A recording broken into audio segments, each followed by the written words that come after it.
Hello everyone, how are we all doing? Welcome. I don't know why Crispy dipped off in the corner. I didn't even see him do that, but he's hiding right now. I can see his arm.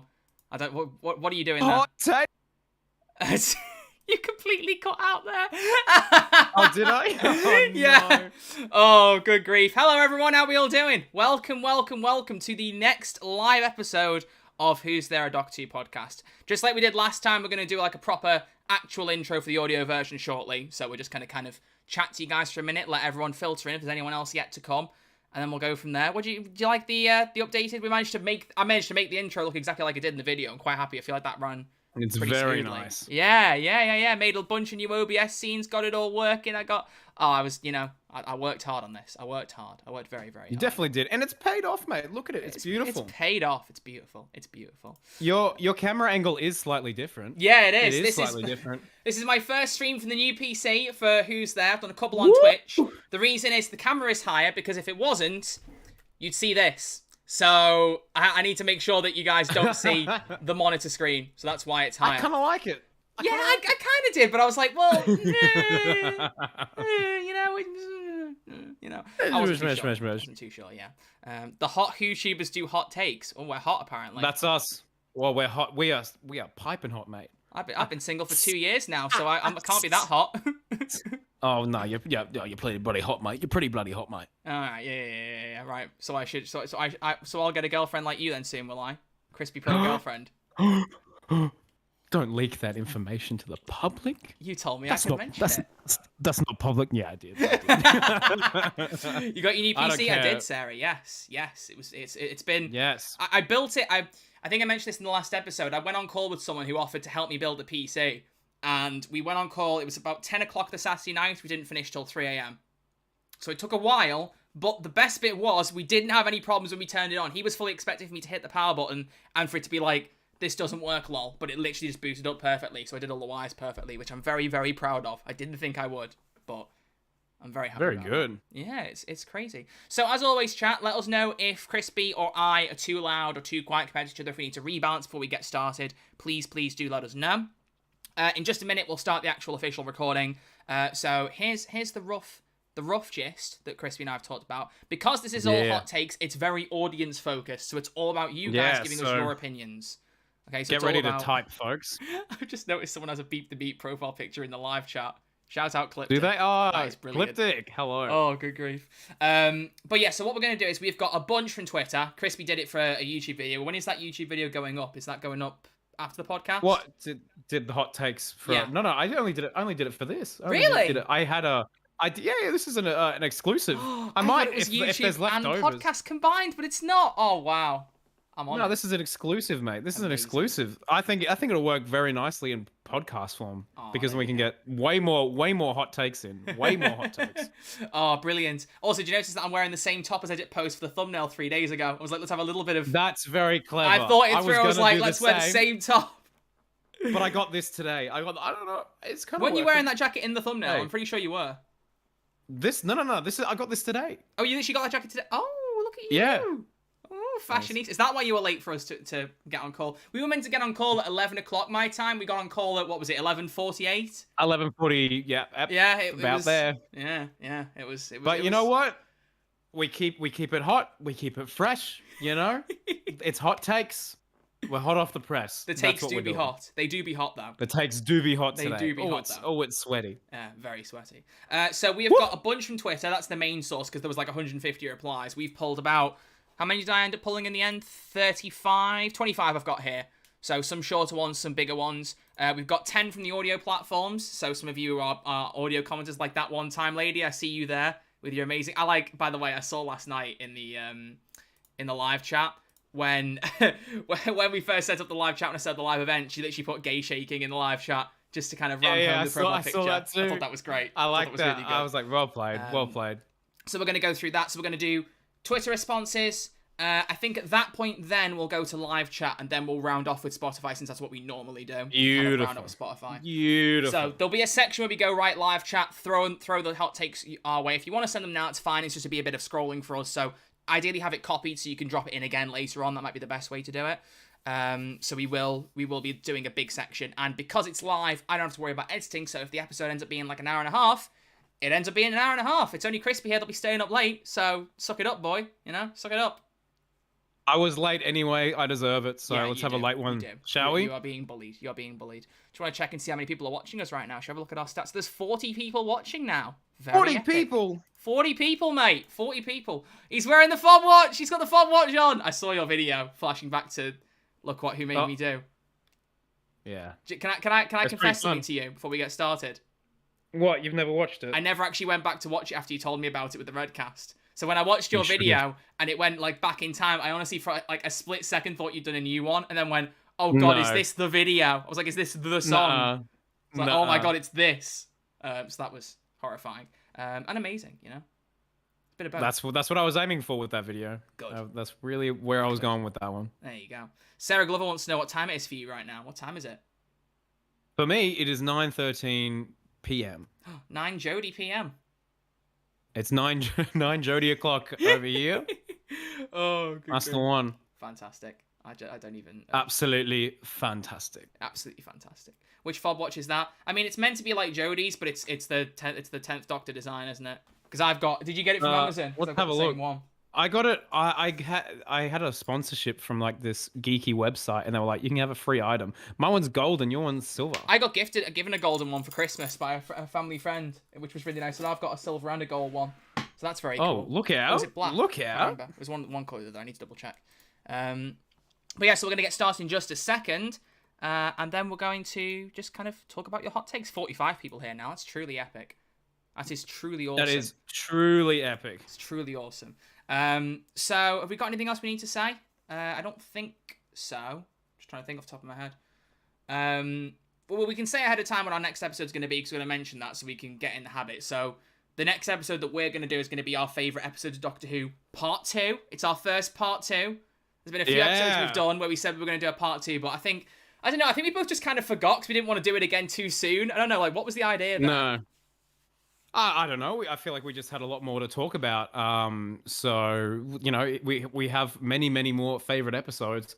And we said in that, we'll do another one. Yeah. And then there was other things that happened. I don't know. Was that before, like, the whole Shooty and Catherine Tate thing? Yeah, it was like episode 6 or 7. No, 7, I think. Was My goodness. It was wild. It was wild, or 5. Well, anyway, Part 2, our first ever Part 2 coming to you next week, folks. Get excited. So get ready for that. And also, one other thing is, for the news section, there's not really much in the way of news, so we're going to get through that section very quickly. But I have got a theory that a friend of mine was talking about, and I'm not sure I fully buy it. I'm not sure if there's much to it, but I thought it was interesting, and I want to discuss it with Crispy and also with you guys. So when we get to that theory, he hasn't told me. I haven't told you it. Please do leave your thoughts on it in the chat, and we might read out a couple of responses in the middle of that discussion if you guys are, quick off the draw enough. Because we're on low latency. I think we mentioned this last time. Or is it high latency? Whatever the one is where there's more of a stream delay because we want better quality on YouTube and because we always talk for ages anyway. If it takes 30 seconds for a chat message to pop up, then, so be it. That's fine. Yeah, exactly. So get ready for that. Right. I think we're good to go. Are we good to go? I think we're good to go as well. We all ready? We all good? I am recording this, by the way. Good. I've got the official version. So if YouTube's version ends up being a bit then I've got the base file here. So that should hopefully make it look and run a bit better. Should I still be recording on my end? Record for the sake of it. I shouldn't need it, but in case I go, your audio file's a bit pants, I don't really know how I'd override it, but just record it for the sake of OCD, Yeah, right. It's gone. It's off. You've turned it off? I mean, it's going. Oh, right. I was like, so keep it to be safe. I've turned it off. What? I've actually... What? Yeah, that's not what I said, man. That's not what I said. Control, Alt, Delete, shut down. Let's have some fun, shall we? Let's have some fun. Yeah. Oh, I like DW Boy who put my time as Peter Capaldi, Shooty Gatwa. That's nice. Oh, that's very nice. I don't know what time you sent it, whether it was 12:14 or 12:15, but either way, it was very nice. See what I did there? That was good. Make a joke that was good the same lines, but I wasn't as quick. Oh, honestly. All right. Honestly. Let's do it. Let's get going. Let's get live. Let's get recording. Let's get live. We are live. We've been live for 15 minutes. So let's get going, ladies and gentlemen. The only extra thing to say is, as per usual, If at any point Crispy's camera freezes, it might be because I'm opening like another window or transferring a picture in. I'm going to have to do that because we're a bit behind on putting the Twitter responses in. That's his fault for being late with traffic, so please blame him. So I need to like paste some pictures in. So if at any point his camera freezes and I don't spot it within the first 30 seconds, 40 seconds or so, please just say Crispy's frozen and I'll fix it. You probably will see it in the camera anyway, though, to be fair, because you see virtual cam. Stop it. I can see you moving. Your hand's not very steady. You got shaky hands. So, in fact, what I'll do is I'll put one take in now. I'll put one in now and hide it. And then I'll have that ready. There we go. And that could be a template for the rest of them later. Cool. We'll just align that real quick. Center horizontally. I'm going to name that. I'm going to rename it as Hot Takes. And what I'll do is I'll just replace the file each time. Has that frozen you, or... It has. There you go. Yeah, See, that froze you putting a picture in. It froze me. It froze me. See. All right, cool. All right, so I think we're good to go. Should we get recording? Yeah, let's do it. All right, cool. Let's go. Right. Go. Oh, all right. Let's have some fun, gamers. Let's have some absolute fun. See, someone said he's frozen. See, there is a bit of a delay there, but it doesn't matter too much because it wouldn't be a huge thing. We'll be okay. So we'll keep it up to date as best we can. We'll do it. All right. Oh, by the way, is anyone watching right now who isn't subscribed to the YouTube channel? Because if you're not, you should do. Sub. I We're almost at 600. We're nearly at 50 viewers. 600. We're nearly at 50 viewers, man. Oh, let's go! Live right now. Yeah, we're making records. Yes, it's record breaking. We're 10 subs off 600. Very, very cool. You know, when we get to 1,000, we will literally drink water. So cheers. We're gonna drink some water. Drink some. Oh, I don't have a drink or anything. That's fine. I'll starve. What do you have there? Is that the Ruby's Curse? No. It looked like the Ruby's Curse. Is it actually? I had it to hand as well. Is that the... How did I know that was the Ruby's Curse? We are such nerds. We're nerdy boys. Have you read it? No, I haven't. I haven't yet. Oh, I'm about to get mine signed. Where is the signature? There it is. That's so sick. I've always got to one-up you, apparently. Sorry. Well, isn't she going to a con in Australia soon? Yeah, she is. That's why I'm going. You gonna try and meet her? I'm going to try and get an interview, Matt. Yeah, do it. And then we can put it in the podcast. It could be our first pre-recorded segment in the podcast. I know. That'll be wild. That'll be wild. All right. Oh, Dominic here. Detroit, 7 a.m. here. I'm too tired to be a nerd. I see wearing the Laws of Time and Mind Control shirt. Bruh. That's amazing. I love it. Nice t-shirt. All right. Let's get going. 600 likes. Crispy and Troy do a workout video for Whovian fans. No. I'll do it. I'll do it. No, we're not. 50 viewers. 600. 50 watching. Let's get going. That's Woo! it. That's how cute. That's how cute. Thanks, gamers. Let's get going. I can't even say gamers. Well, thanks, Whovians. That's what I need to say. Thanks, Whovians. Is Whovian still the term? Whovians. Or is that cringy? Yeah, it now? is. I don't know. No, the non-cringy term I believe is fam. Of course it is. Of course it is. All right, let's get going. So, I'm doing the intro, so we need to like be silent. Then need to look at the camera. I can't do it immediately. I mean, we have this hip thing. I can't just stare at the camera because I know it fades in for 2 seconds. So I can't sit there like this because that would be very, very, very creepy. The podcast just fades in and I'm just like... Oh, and the one other thing, just to say I've forgotten, is that when you look back on this video version, it will have all this stuff in at the start because if we touch it at all, the live chat will go. Which is why we've been live for 20 minutes. We're going to get into it now. I'll put something in the comments to say actual episode starts here, and that's what we'll start doing in case you want to skip ahead to when the episode starts. But if we change it at all, the live chat disappears, and we don't want that to happen. We don't want that. It took ages for it to show up last time, so if you look at the podcast like 5 or 6 hours after it's finished and the chat still isn't there, that might be normal. I think it took about a day for it to show up last time, which was wild. Yeah, it's a bit weird. It will come back. Right, ready? Let's do it. Let's do it. Hello and welcome back to Who's There, a Doctor Who podcast, the show where 2 YouTubers get together and talk about Doctor Who. I'm your host, Troy, also known as Red Archer Live, and with me is the man who's currently got his head buried in a copy of Alex Kingston's The Ruby's Curse. It's Crispy Pro. How are you doing, my good man? Sorry, were you talking to me? Oh, no, not at all. No. I was just talking to the 50 people watching us live. Hello. Oh, we're live. We're live. And I just opened Sony Vegas by accident. Oh, clicked the wrong button. Make sure your computer doesn't crash. It won't, because we're on the new PC as well. Hey! Double. It's a good day. That's why video version, in case you ever noticed, my camera is slightly different because I made this joke already in the preamble for the stream, but otherwise monitor gets in the way. So we need to make sure that monitor does not get in the way. That's why my camera is slightly different. But ladies and gentlemen, we are live once again for a new episode of Who's There, a Doctor Who podcast. We've said now we're going to try and do these once a month, and we're going to try and do it for whatever the first recording is we do that month. We'll do it live. So that means probably once every 4 weeks or so, but we'll just see. We'll just see. I know that we said we want for our finale to do a live episode, and also you said about doing a live episode or doing an episode live after an episode is finished. If you want, I haven't actually broached this with you, but we should actually do this. After the centenary, if you can get up at a certain time and like watch the episode live, if you can suit your stream schedule that way, or like sleep schedule, sorry, not stream schedule, we could actually do a live episode as soon as it's finished. Do you want to do that? Let's do that. Yeah. We're just discussing this in the middle of our intro. How are you guys doing? You know, as we do. Hi, everyone. I think that's exciting. I like that being at the start because it gets people excited. That's a good idea. They can watch it straight away and interact and have Sea Devils took us 6 days that. to put the episode out. You know, and it did a really good for 6 days after the episode came out. Like that was a good podcast. Yeah, episode. literally. The numbers were good. So if we can do a centenary one as soon as it comes out, do it live. Spicy. Look, Doctor Who's been messing with my sleep schedule for like 10 years now. It's not new to me. Or me it's calling not your new Discord to me because of it. It's fine. Yeah, literally. Troy will always call me up. Oh, but yeah, that sounds like a plan. Yeah. But ladies and gentlemen, we are here to discuss your Doctor Who hot takes. This is going to be a safe space for you to share your controversial thoughts, your hot takes, your comments that you think people don't agree with regards to the Doctor Who universe. We have got a ton from Twitter, we've got a ton from the audio platforms, and on top of that, because we're live, we've got a live chat segment where later on we'll be reading from our live chat listeners what they think about certain parts of Doctor Who and their hot takes. We've got literally tons. There are far more than we can get through in an episode. Like, for instance, I think your tweet alone had about 140 replies, and we pulled like 25. At least. It was a lot. We got a lot of quote tweets as well. It was mental. Oh, I didn't even look at the quote tweets. We got almost 100 retweets. Blimey, really? I know. Crazy. People have some hot takes. They do have some hot takes, and that's what we're here to discuss. So before we do that, let's go into the news and discussions very briefly. There's not much here, but I have a theory that I want to discuss with Crispy, so we'll get there in a minute. A theory I heard from a friend. But let's just talk about this one news article very, very quickly. We didn't acknowledge this last week because when we recorded it, the news was a certain way and then it changed. We just wanted to touch very briefly. You may have heard that that's the hot take. I'm putting the wrong thing on the screen. There we go.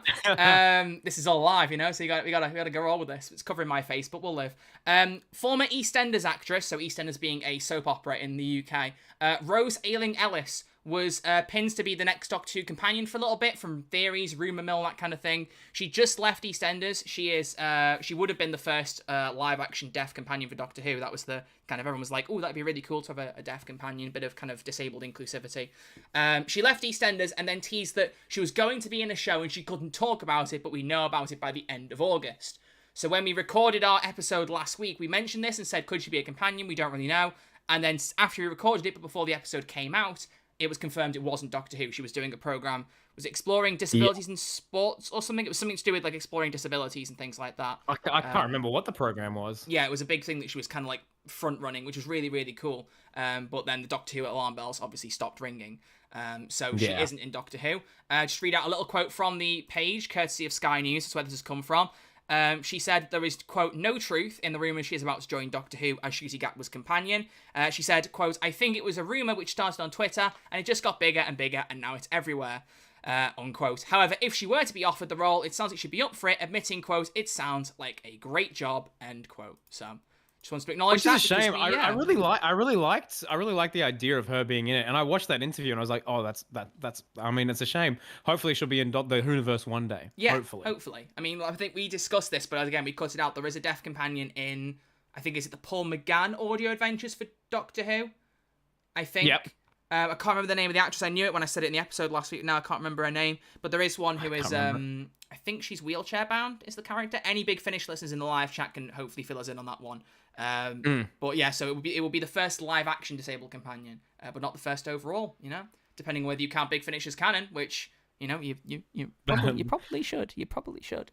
You know, the odd little inconsistency, but apart from that, I think it's fair to count it. You know, there's enough stuff in Big Finish to make it worthwhile to do so. You know, absolutely, there's tons. But the only other small news thing is just that Doctor Who fans on Twitter have been stalking the Doctor Who Twitter account because they've begun counting down or counting upwards. I don't know how you really term it, but on August the 25th, I've been counting.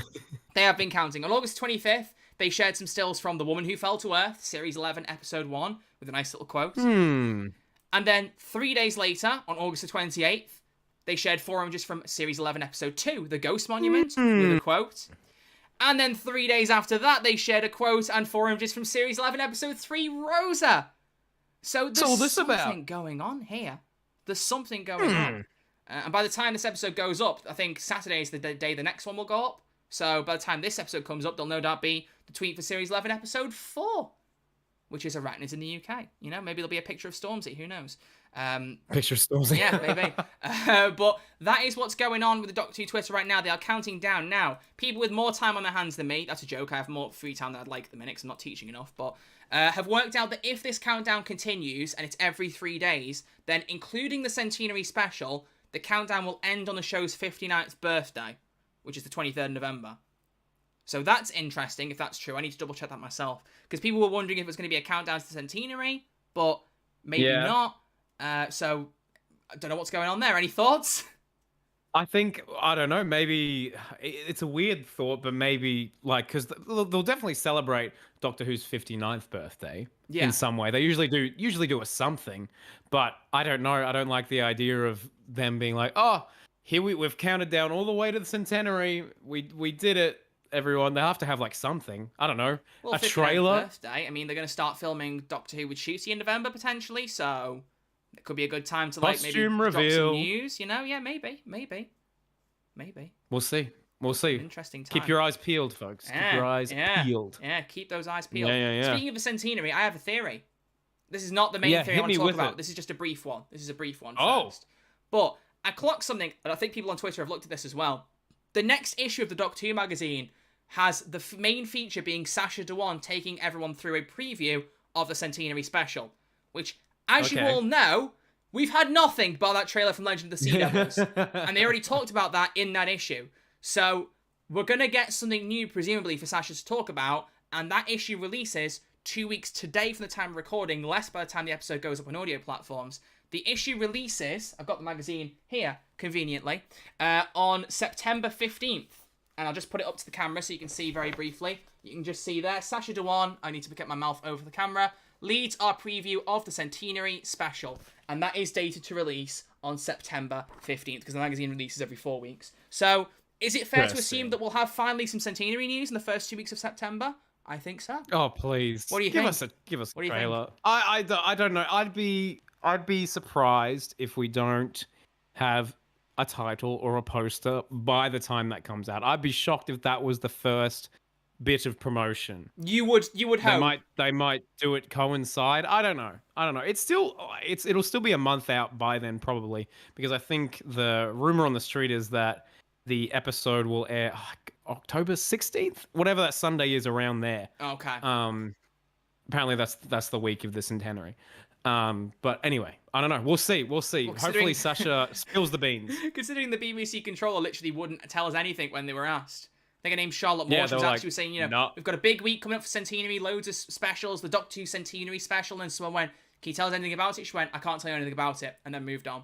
And that was like 5 days ago, so... I think we are all starting to get a bit tired now. I mean, I can't wait for us to know the titles. People will shut up about it on Twitter. And I don't mean that in like a negative way to everyone. It's just, we've all moaned about it for a long time, or other people have moaned about it, and we've seen it. It's been a big thing. I'm just glad for it to hopefully come to an end soon. Please. We're begging. We're on our knees pleading and begging. Okay, please. Please. But finally, before we talk about hot takes, this is something a friend of mine said to me a couple of days ago, and I haven't been able to stop thinking about it since. I'm not sure that it's actually true. I kind of hope that it isn't, because it would be a huge backfire, I feel like. But a friend of mine said to me, Ncuti Gatwa's casting has been very, very, very strange. He was announced very randomly. There wasn't really much need, as a lot of us have said. It was kind of just put out there randomly. Didn't feel very well timed. Felt a bit kind of hasty. We also know he wasn't announced to be the 14th Doctor, the 15th Doctor. It was just that Ncuti Gatwa was playing the Doctor. The Doctor, right? Yeah. And this friend of mine pointed out 2 similar times this has happened in Doctor Who's history.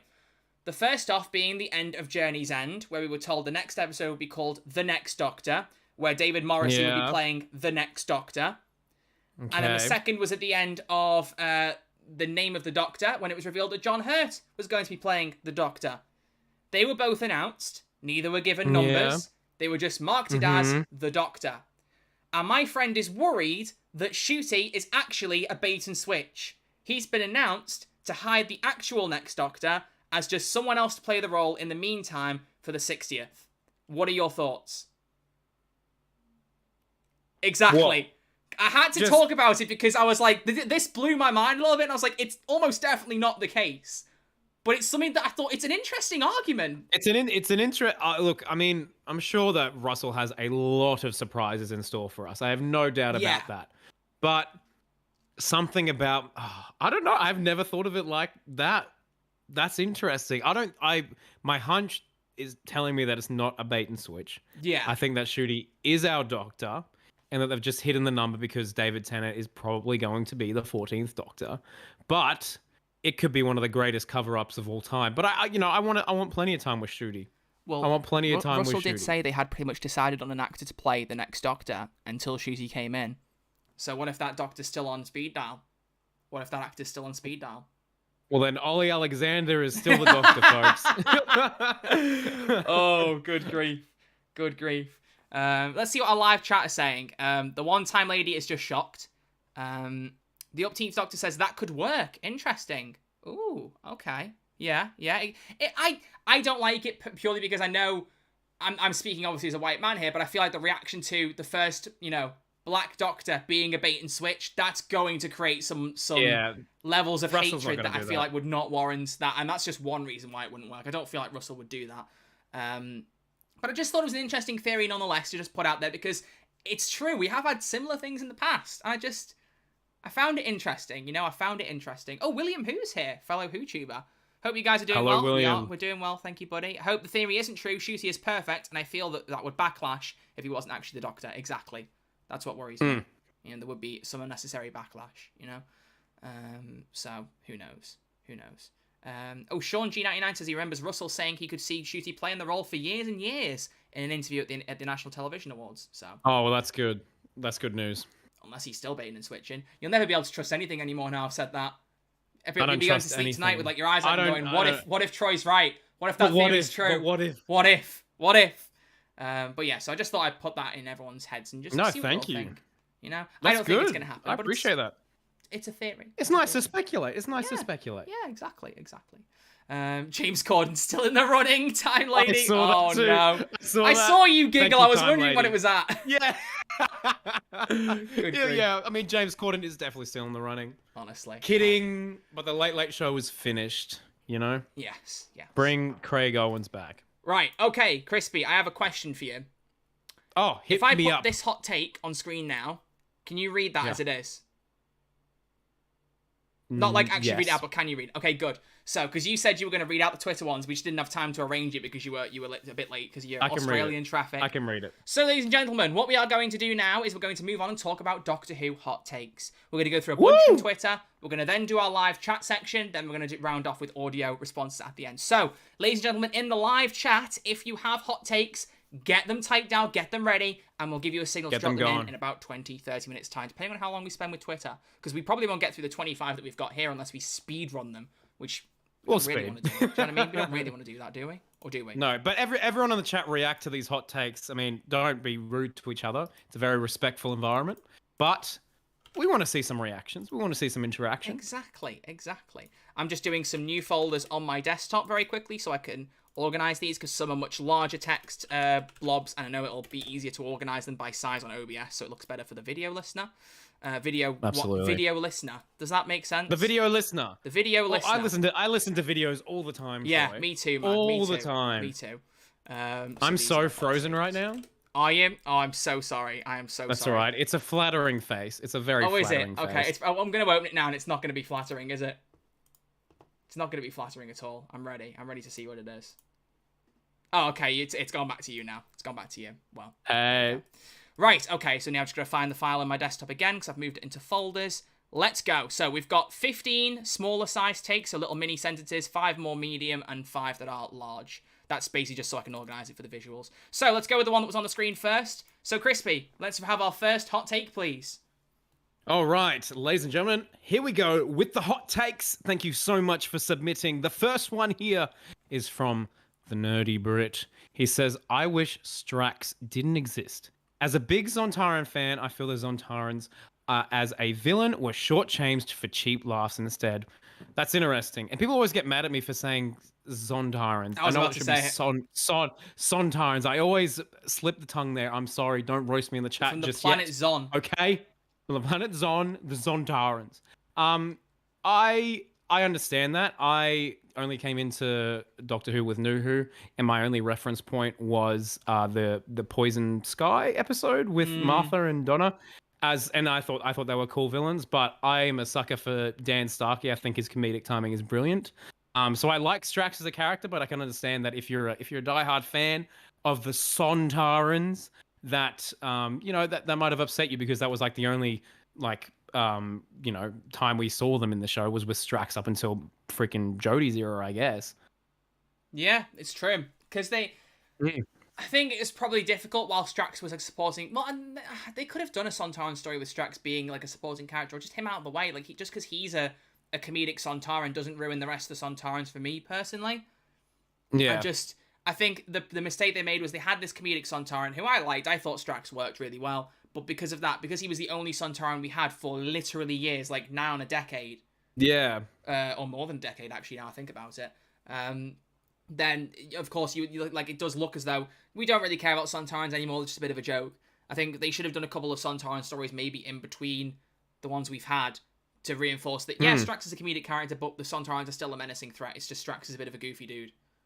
Yeah, well, can you imagine a story if they had a Sontaran story and Strax was with the Doctor and very conflicted because he's going up against his own people? Because I feel like Strax as a character is still very prideful of the fact that he is a Sontaran. He's always bringing up his grenades and his warlike, and he is a nurse. He like has a duty of care or whatever. I feel like it could have been a really interesting story point. But and he saw lots of young athletic men doing sport in Clara's head. Yes, he did spot that. And I wish he Clara, hadn't. you. Wish he hadn't. Moving on from that very quickly. So here's our next hot take. Should we bounce between each other to read these out? Should we? Yeah, let's do it. Take it in turns. All right. So our next hot take comes from. I'm going to go alphabetical order for a little bit just to make it a bit easier for myself. Andrew Hayden. This one's more for the classic listeners because we know there's some of you out there who wants to get a couple of classic hot takes in here. We can't really comment too much on this. Andrew Hayden says the Fourth Doctor is only great in season 18. I think he's okay at best in Hinchcliffe's era and is unbearable in Williams' era. So, the Fourth Doctor overrated, possibly? ? I did see another person say that somewhere else, but the Fourth Doctor's overrated. Mate, the Fourth Doctor is classic, bro. You had that scarf ready. Did you plan that, or have you just always got it on your chair? No, it's usually just on my chair. Oh, okay, fair enough. But if there's anyone in the live chat who has any comments, feel free to offer them. We just want to acknowledge it. We can hear the classic fans out there crying out in anguish, very upset. Oh, user by the name of Finn has said, and I quote, Andrew is wrong, full stop. Andrew is wrong. So there you go. So Andrew is wrong. It is indeed a hot take that the Fourth Doctor, is only great in season 18. There you go. So that's that addressed. That's that addressed. Confirmed. Sorry, Andrew. It's not a safe space for you anymore, buddy. All right, let's go for another one. Crispy, here we go. Here's your next one. All right, this one is from Go Doctor Who, another WhoTuber. This season 7 is the best Matt Smith season, and the Monk trilogy is actually good, really good. Even the last part, interesting. Ooh. I don't know if I would agree with you there. I think I like Series 7 more than the average Joe. And I think I saw a hot take that says that, so we might get to that later. But best season now. And what do you think of the Monk trilogy finale? Really good start to finish. I don't care. Really? Yeah. I loved it. I loved it. I think that the last episode is the best directed in the trilogy. It's beautiful. But just the last 10 minutes of that episode, I was like, oh, it was so close. It was so close. But it didn't quite, wrap it up as much as I wanted it to. But anyway, I mean, that's just me. People had problems with it with Bill's mum being kind of like the ex machina that fixes it all. But yeah. I liked it because the idea was they were corrupting facts, things that were known, things that were actual real evidence, and the images that Bill had put up in her mum of her head are not real things, they're things she imagined. So it would make sense that something you've imagined would be able to override the facts that they're trying to fight.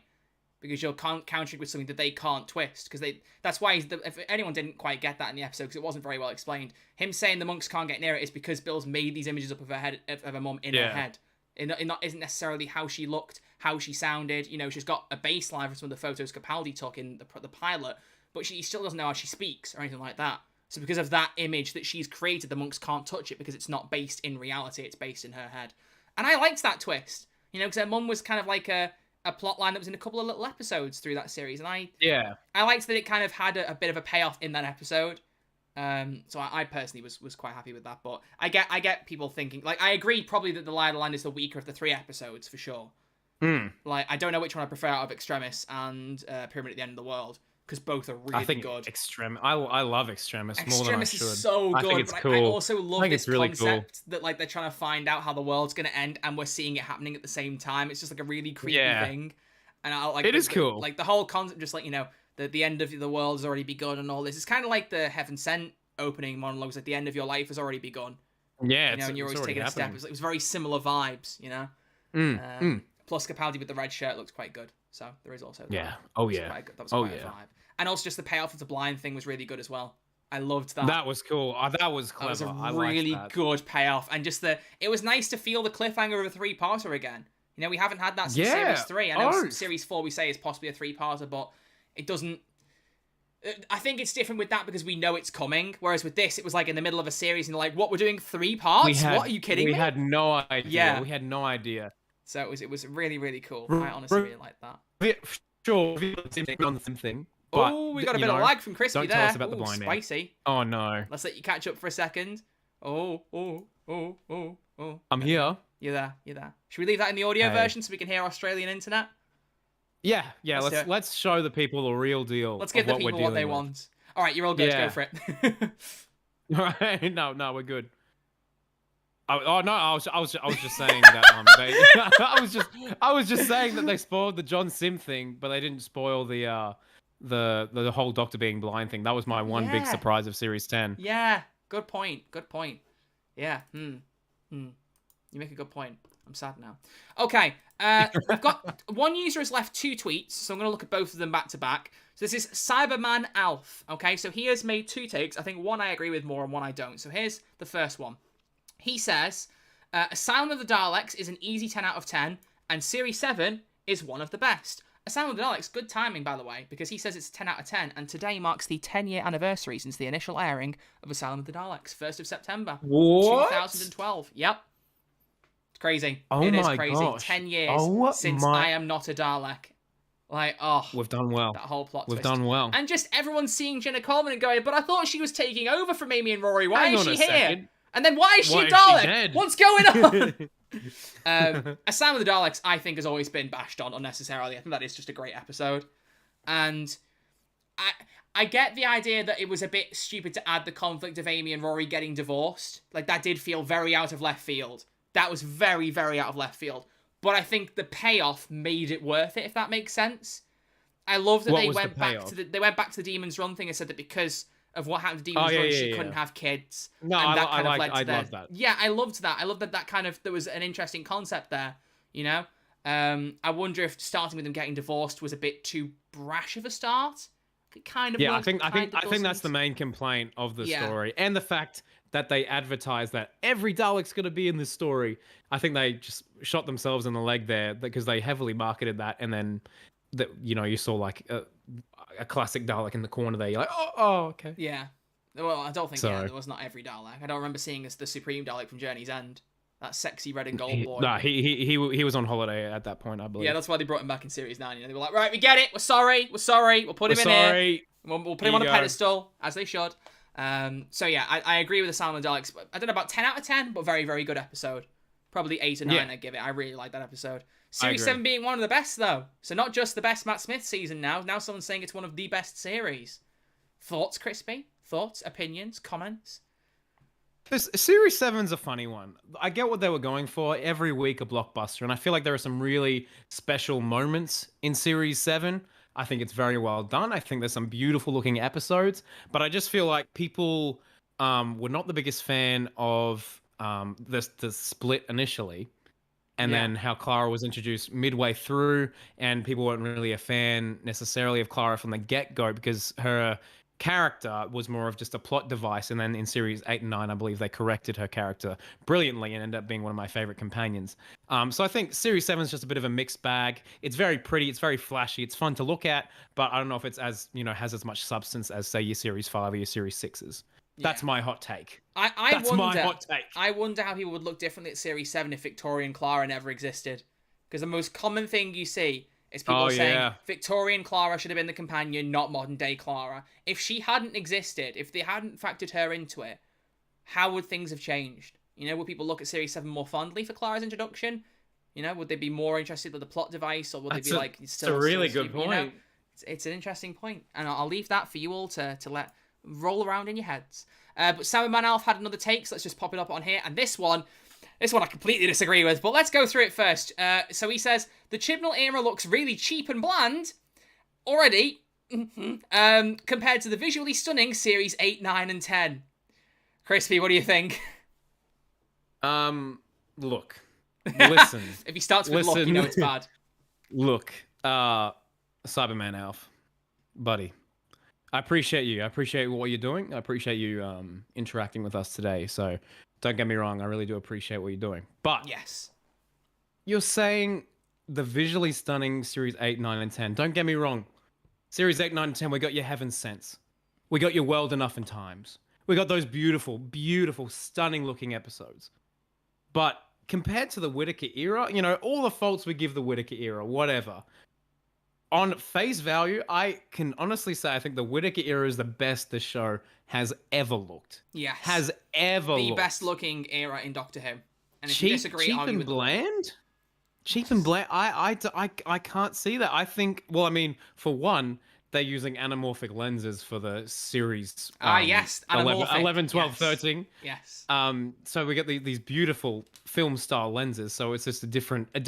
What is that? What are you doing? Just like adjusting my glasses because it sounded like a really cool term that I don't understand. I don't know what an anamorphic lens is. It's a cinema lens. So they changed their style. Yeah, because the aspect ratio was different. It kind of looks a bit like IMAX. So I think that's what they were going for. They were definitely going for a more if I feel like the current the Jodie Whittaker era feels more in line with your Netflix shows of now. I feel like it gives that aesthetic. I don't know. But anyway, I disagree. I feel like there's some really, really cheap stuff in series 8. I don't know why. There's some episodes I'm like, doesn't look that great. There's some really odd color grading in those series. I could give you specific scenes, like when Capaldi's on top of the rooftop in Deep Breath when he's talking to the dinosaur. I think that looks pretty cheap. Compared to But he does shout big sexy woman, so that's a big dub. He does shout big sexy woman. That's been my alert on Twitch for whenever someone subscribes for 2 years. Oh, really? Whenever someone subscribes the first time, I just hear, big sexy woman every time. So, true Capaldi fanboy. Very good. Very good. But yeah, so I think Chibnall eras look really good looking. So, it is what it is. It is what it is. Different opinions and all that. All right, Crispy. Different opinions. Take we the respect reins it, though. for this one. This is a big one. What do you think of this one? It's a big one? All right, here we go. From Council of Geeks. Thank you so much, Council of Geeks, for commenting. That was very, very kind of you. And all 60 likes as well. Or the biggest YouTuber on YouTube? Are they the biggest? I suppose. As of now, it used to be TARDIS Archives back in the day, but I suppose Council of Geeks TARDIS does Archives take the reins. has been archived. Boom. That was a terrible joke. Moving on. So Council of Geeks says Missy should have been Capaldi's companion for a series. Ooh, always hot. Always spicy. Would have lapped that up. I would have devoured that. Thank you. Oh, beautiful. Delicious. But not in lieu of anything we already had. As an extra fourth series. As an extra, for sure. I feel like Michelle Gomez and Peter Capaldi, their chemistry was top tier. Undeniable. Top tier, chef's kiss. It's great, and I think Michelle Gomez is an incredible actress and absolutely bodied that role. So, more Missy content? Sign me up. Hot take approved. She was amazing. I'd love this idea of a companion who is a little bit more on the darker side, and occasionally she does things that, the Doctor has to keep in check more than the average companion. That would be a really, really intriguing kind of angle to take with the Doctor-companion relationship. And that, Yeah. I really wish she hadn't said that, because like in my head I'm thinking how good that season could have been. That could have been something so special. good. It would have been something special, mate. It could have been so good. Why have you done that? That's all right. Big Finish will do something. Who's kidding? Peter Capaldi won't do Peter Big Capaldi Finish. will not do Big Finish. Absolutely not. Absolutely not. Oh, if only. If only. One time lady in the chat saying, I think we should have had more time with Missy. Very true. I mean, she's the master we've seen the most of in Modern Era, and it still feels like we could have seen tons more of her. Maybe that's just, our love of Missy talking. I don't know. Maybe. Yeah. Maybe. Yeah.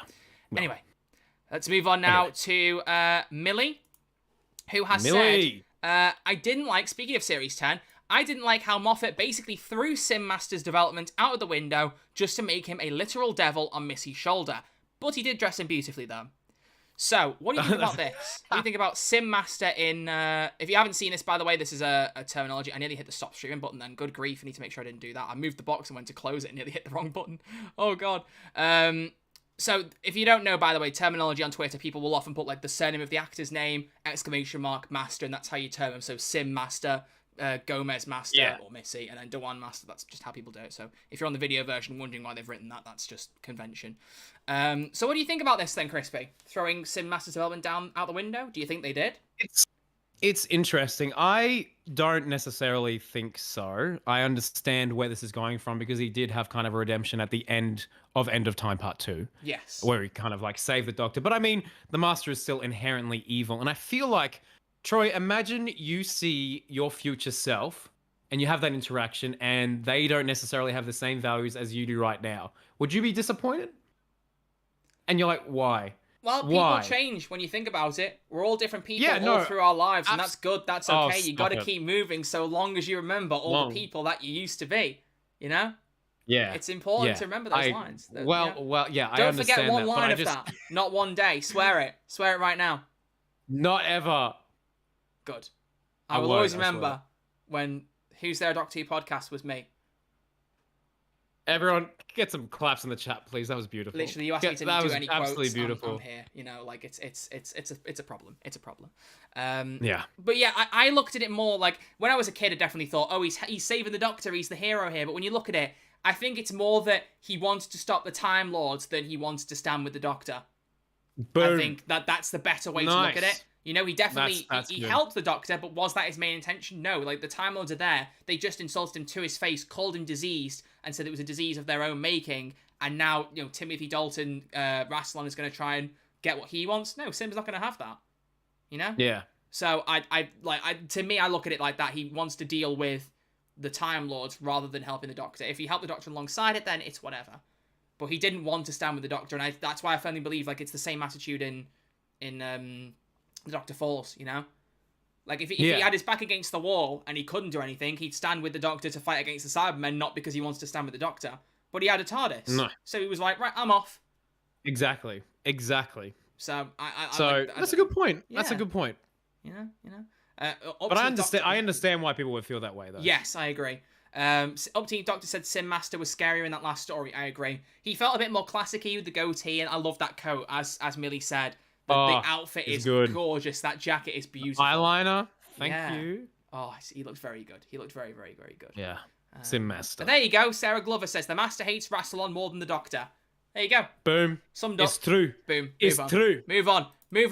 Right, we're going to go for one more small answer and then move on to the mediums and the larges, because I want to make sure we've got time to get through everything, and otherwise we'll be here for 50 years. So we're going to go for friend of the podcast here, Crispy. Read out this one for us, please. Thank you.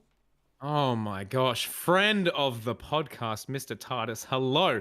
Mr. TARDIS has said, no companion ever benefited from being in more than one series except Amy and Rory when they got married before Series 6. Oofed. I mean, in the modern era, definitely. I feel like a lot of the companions kind of get messed up. After one, I don't know. So let's break this down. Let's look at this. So companions that had...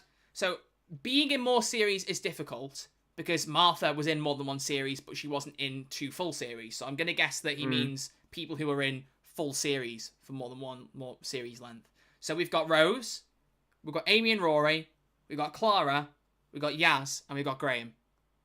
There are companions. Nardole Christmas specials doesn't really count because that's not a full series. So, Yeah. Rose, first off, we've had this discussion when we've done looking back on Series 2 about is Series 2 Rose better than Series 1 Rose? This is very, very subjective. You know, I mean, I think you said you preferred Series 1 Rose to Series 2. I think a lot of people do. I wasn't too sure because I just really liked Series 2 and just kind of their dynamic. I wasn't really too sure, but I can kind of see you saying that, you know, there is a bit more of the romance thing, but she's also... Yeah. Yeah, I don't know. Maybe she's... Yeah, I don't know. So, Rose I can kind of get. Amy and Rory, as Mr. Titus has said, you know, they're the exception. I do think they benefited really well from having that extra series with the marriage and the child and how it linked to River Song. I don't think you could touch that at all and make it, you know, awkward at all. I think Series 7 maybe having those extra 5 episodes, but I like that as like an epilogue to them, you know? Yeah. It's difficult. I don't know. It's difficult. Take the reins with Clara, though, because you're the big Clara... I'm not saying I don't like Clara, but you're the big Clara fanboy. What do you think about him saying that she should have only had one series? Does that mean just Series 7B? Or how does that work? I don't know. I feel like, well, me personally, I feel like I liked Series 9 Clara the most because they kind of gave her that whole, oh, she's becoming too much like the Doctor and it's going to get her hurt arc. I liked that a lot, but I feel like Series 8 definitely kind of went into damage control and played, like, really gave Clara something to do apart from being this mystery woman. So I kind of see that. I don't know. I'm happy with what we got with Clara. I guess, should they have ended it with Face the Raven? Probably. I don't know. Maybe. That's a hot take. Oh, it's a hot take. It is a hot take. But then we got Yaz and Graham. So, Graham, I can't help but agree with you. I mean, he didn't have much of an arc anyway, realistically. It was mainly getting over Grace's death. That was a bit of an arc. I can't undersell that. That was a good bit of an arc. Like, trying to get over Grace's death. In particular, It Takes You Away. That was a beautiful scene with kind of like the vision of Grace. And also him being referred to by Ryan as Grandad. In Series 12, he's just kind of there for comic relief, which I don't have a problem with. But, like, as a companion themselves, did he benefit from being there? Probably not, no. question mark. They didn't, neither Ryan or Graham did not have much to do in Series 12, I believe. I think their arc was fun in Series 11. That kind of, like, was the connective tissue, I guess, was this whole acceptance of his granddad. That was kind of beautiful, you know? And that was, like, and then Series 12, Ryan's arc was being able to, throw a basketball?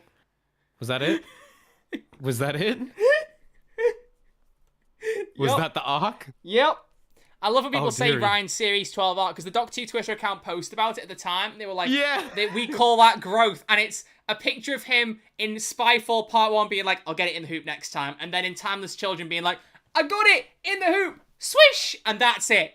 That's a character arc, ladies and gentlemen. He learned how to shoot with a basketball. Look, we both love Jodie's era. We've talked about this. I am a very big fan of Jodie's era, but I'm not a big fan of Ryan. We've said this. I think Ryan, personally, is one of the most bland characters in Doctor Who. I know it's my opinion. There are people out there that really do like him. That's perfectly valid.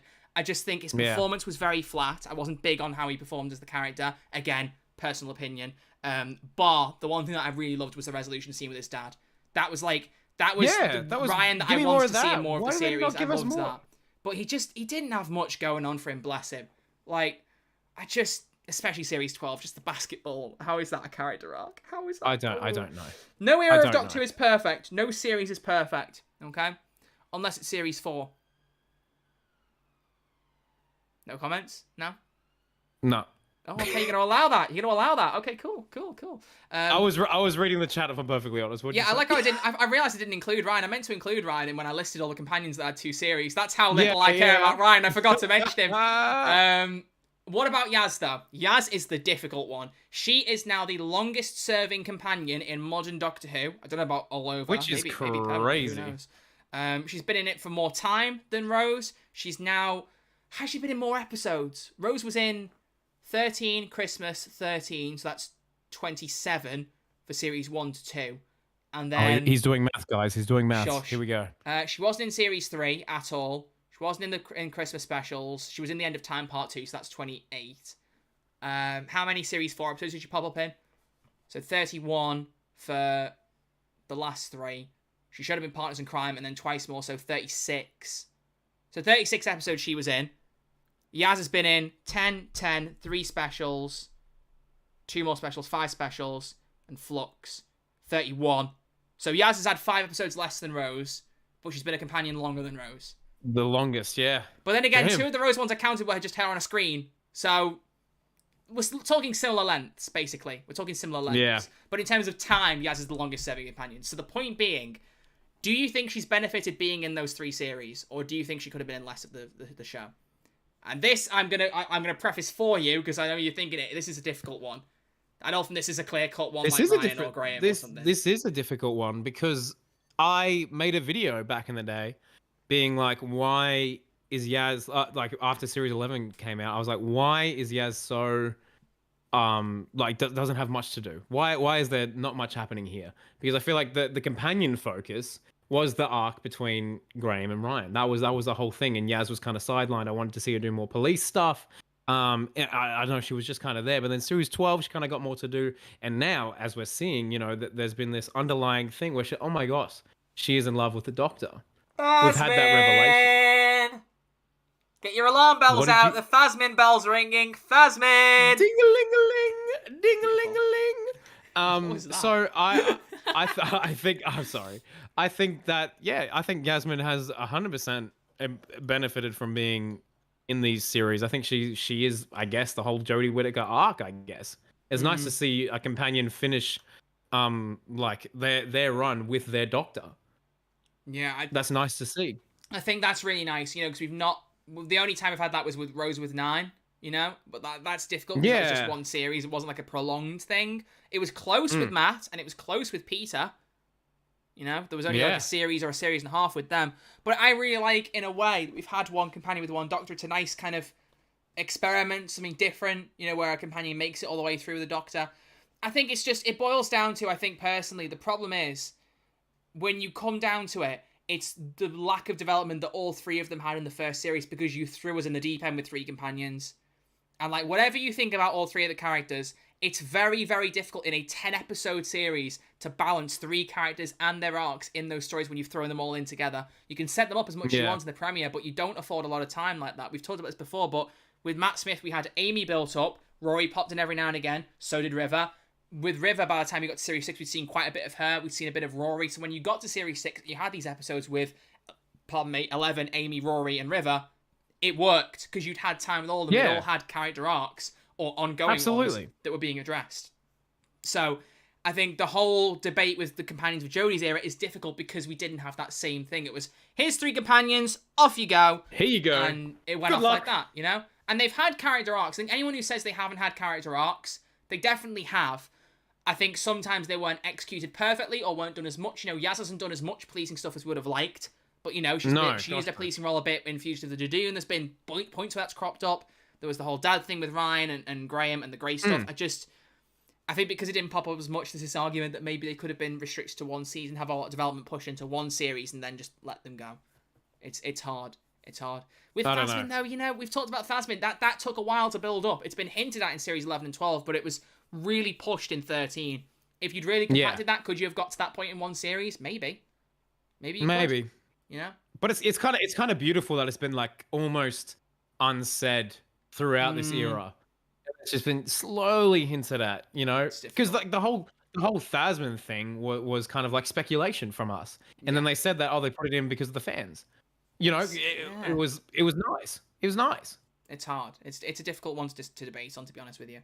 Interestingly, though, James Top Boy in the chat has said, Yaz should have appeared in 1101, so Woman Who Fell to Earth, and then joined fully in Resolution 1111, so that's times of the 11 special, when Ryan and Graham should have left. So in Resolution, Ryan and Graham should have left, and Yaz should have joined. That would have been great. Do you know what? Like, I like Yaz in Series 11, especially Demons of the Punjab, because she does get some personal stuff there. So I'm not sure about her not being in Series 11. Maybe in less episodes, a la Rory, you could do that. Have a pop up in Iraqis in the UK, then come along for Demons of the Punjab and Kablam, and then go back or something, you know? Mix it up. But I do I stand by that Ryan should have gone in Resolution. I like that idea more. You know, I would have, I think Ryan's character, bless him, didn't get a lot going on, but would have had a more natural finish at Resolution, because he got to stand up for himself against his dad. The family trauma that was set up at the start of the first episode got to be addressed a little bit. Yeah, and he's healing from it. With the dad not rocking up to the wedding, like that was nice that they actually addressed that. Yeah, because you know, rewatching that at the time, I was like, oh, this might be a character we never see, and this is just backstory to make the whole thing even more tragic than it is, but they actually did address it. We've got to So I think, oh wow, okay, so we've come to our dream series 11. Make Yaz the Rory of that series, and then have Ryan leave and Graham in Resolution. I wonder how it would have worked with Graham, Yaz, and 13. That might have been an interesting dynamic. Graham and Yaz fun, didn't have many scenes together. They had the one in Timeless Children where we just basically went, you're never beaten and you're never kind of shaken and all that, and it's like, there's been arguments as to whether that was completely, earned as a scene, because they haven't had many scenes together and Yaz hasn't had too much chance. And it's an interesting debate, but either way, as a scene, it's quite nice, I like that kind of strength between them. It's difficult. It's a difficult one. We spent about 10 minutes I said wedding. I said wedding. I meant funeral. I meant funeral. Oops. Oh, the funeral. Not wedding. Not the wedding. My bad. You My silly bad. goose. Oops. You silly goose. All right. Should we move on to a couple of medium and larger takes? This is just based on tweet size, not necessarily, big. Smash through them. It's going to be a long episode, this, but you know what? We're here for it. It's fun. It's fun. Let's say try and wrap up in the next 10 minutes to go live chat, I think, though, so we can make some time for the live chat, folks. Yeah. So, Alfie here has said, Day of the Doctor kinda sucked. I won't lie. I'm just going to censor this on the screen. So I'm going to leave with that. Give you a minute to let that one sit in your head. For an anniversary story that revolves around the Time War, there's a whole lot of Zygon action that I couldn't care less about. I mean, really? The Zygons? Not the Ice Warriors or the Autons or a villain who appeared more than once? ? Wow. Damn. Interesting. Damn, that's a spicy one. That's very spicy. That's a so really the Zygons did only one. appear once in Classic Who. I didn't know that. I guess I kind of assumed it in my head, but I didn't really clock it, Damn. It's difficult. I mean, just to get the main part of that address, Day of the Doctor did not suck. Day of the Doctor is one of the greatest episodes of the show, in my opinion. I agree. It's very fan servicey. I understand. It's very fan servicey. But I mean, there's so much good in that episode. Finally, we get to see the Time War. There's multi-Doctor story. Thank you, the late John Hurt was an excellent addition to the cast. Icon. I mean, like there's so much good, but I can't understand, like, if we're gonna say which plot of the 50th did you prefer, the Time War stuff or the Zygon stuff. I think you'd be pretty, a lot of people would agree that the Time War stuff is more interesting. But I think what they did with the Zygons is cool. And then they did neglect it, but then they brought it back for one of the best Capaldi two-parters ever. Yes. So I think, do you know what? I'm going to link this to Jodie's era. Ha ha ha. Get ready for my amazing linking skills. This is kind of like what we've said about the Centenary special. I think what you've got in the episode and how well it works it bases itself on runtime. If this had been a 45-minute, 50-minute episode, I would probably be annoyed that you'd spent so much time with the Zygons. But because it was more than 70 minutes, you had that extra time to have a second plot going on. And I think it really worked. I liked the balance. I think it worked as well. The question I would ask you, Alfie, and I know you can't reply right now because I don't see you in the chat. The question I would ask you is, what would you have liked them to do more with the Time War as opposed to the Zygons? What else? I'm not saying that they couldn't. Question. Like, as a genuine question, what else could they have done? That's what I'm thinking in my head. I'm thinking, they don't need to show every little bit of the horror of the Time War. It's always been this kind of thing that we knew was a dark thing. We got to see some of it, and that's enough for me, personally. Yeah. I wouldn't say no to seeing more of it in the future, but for that episode, I felt like we got enough. But if Alfie genuinely has an idea, I would like to know it. It's a shame he's not in the live chat, because I genuinely would like to know what he thinks. But yeah, so that's an interesting take. Let's move on to another one. So Crispy, here is your next one. Let's go. Give me a number between 1 and 4, and I'll put a take up on screen. 3. 3? Good. I'm glad. I wanted this one to go up. Here we go. So let me align this. We've had a few of these. We talked about this. This is just one of the people who've said this. I've got a couple of others later on. But Crispy, I'm just tapping up to get on the screen. Go for it. Okay, so this one is from Flora, and she says, Season 13 is the best season of New Who. Every episode is at least a 9 out of 10 banger. Absolute banger. The Timeless Child arc is handled beautifully in The Vanquishers by focusing on how it affects 13 as a character rather than her backstory. What is that? What is that? Eve of the Daleks. Oh, Eve of the Daleks slaps, and so does Legend of the Sea Devils. Okay, I see now. And runs and hides, yeah. So, look, we probably don't need to say this because you're all lovely people, but obviously if you disagree with this, because I know there's very vocal Whittaker haters, please don't go and tell her that. You don't need to. No. I love how our @ on Twitter, though, is @QueerThassy. I love that. I love that. Oh, that is funny. So, Flux is the best season of New Who. Crispy. You liked Flux less than me, so you can kind of Voice yours, and then I can round it off with the positivity. Go for it. It's gonna be so harsh. So harsh. I think up until, say, episode 5 and 6 of Flux, I'd almost Discord's getting its revenge! Discord's getting its revenge! It sensed you coming! It sensed the negativity and cut you off! Oh my gosh. Are we back? Am I back? Give it a second. Oh, that is so funny. Discord was like, I smell negativity, and it cut you off. It was not having it. That's ridiculous. Okay, I think you've caught up now. I think you're good to go. I love this being in the episode. We normally cut this out. This is hilarious. Nah, keep it in. Keep it in, mate. All right, go. Discord can't take you down.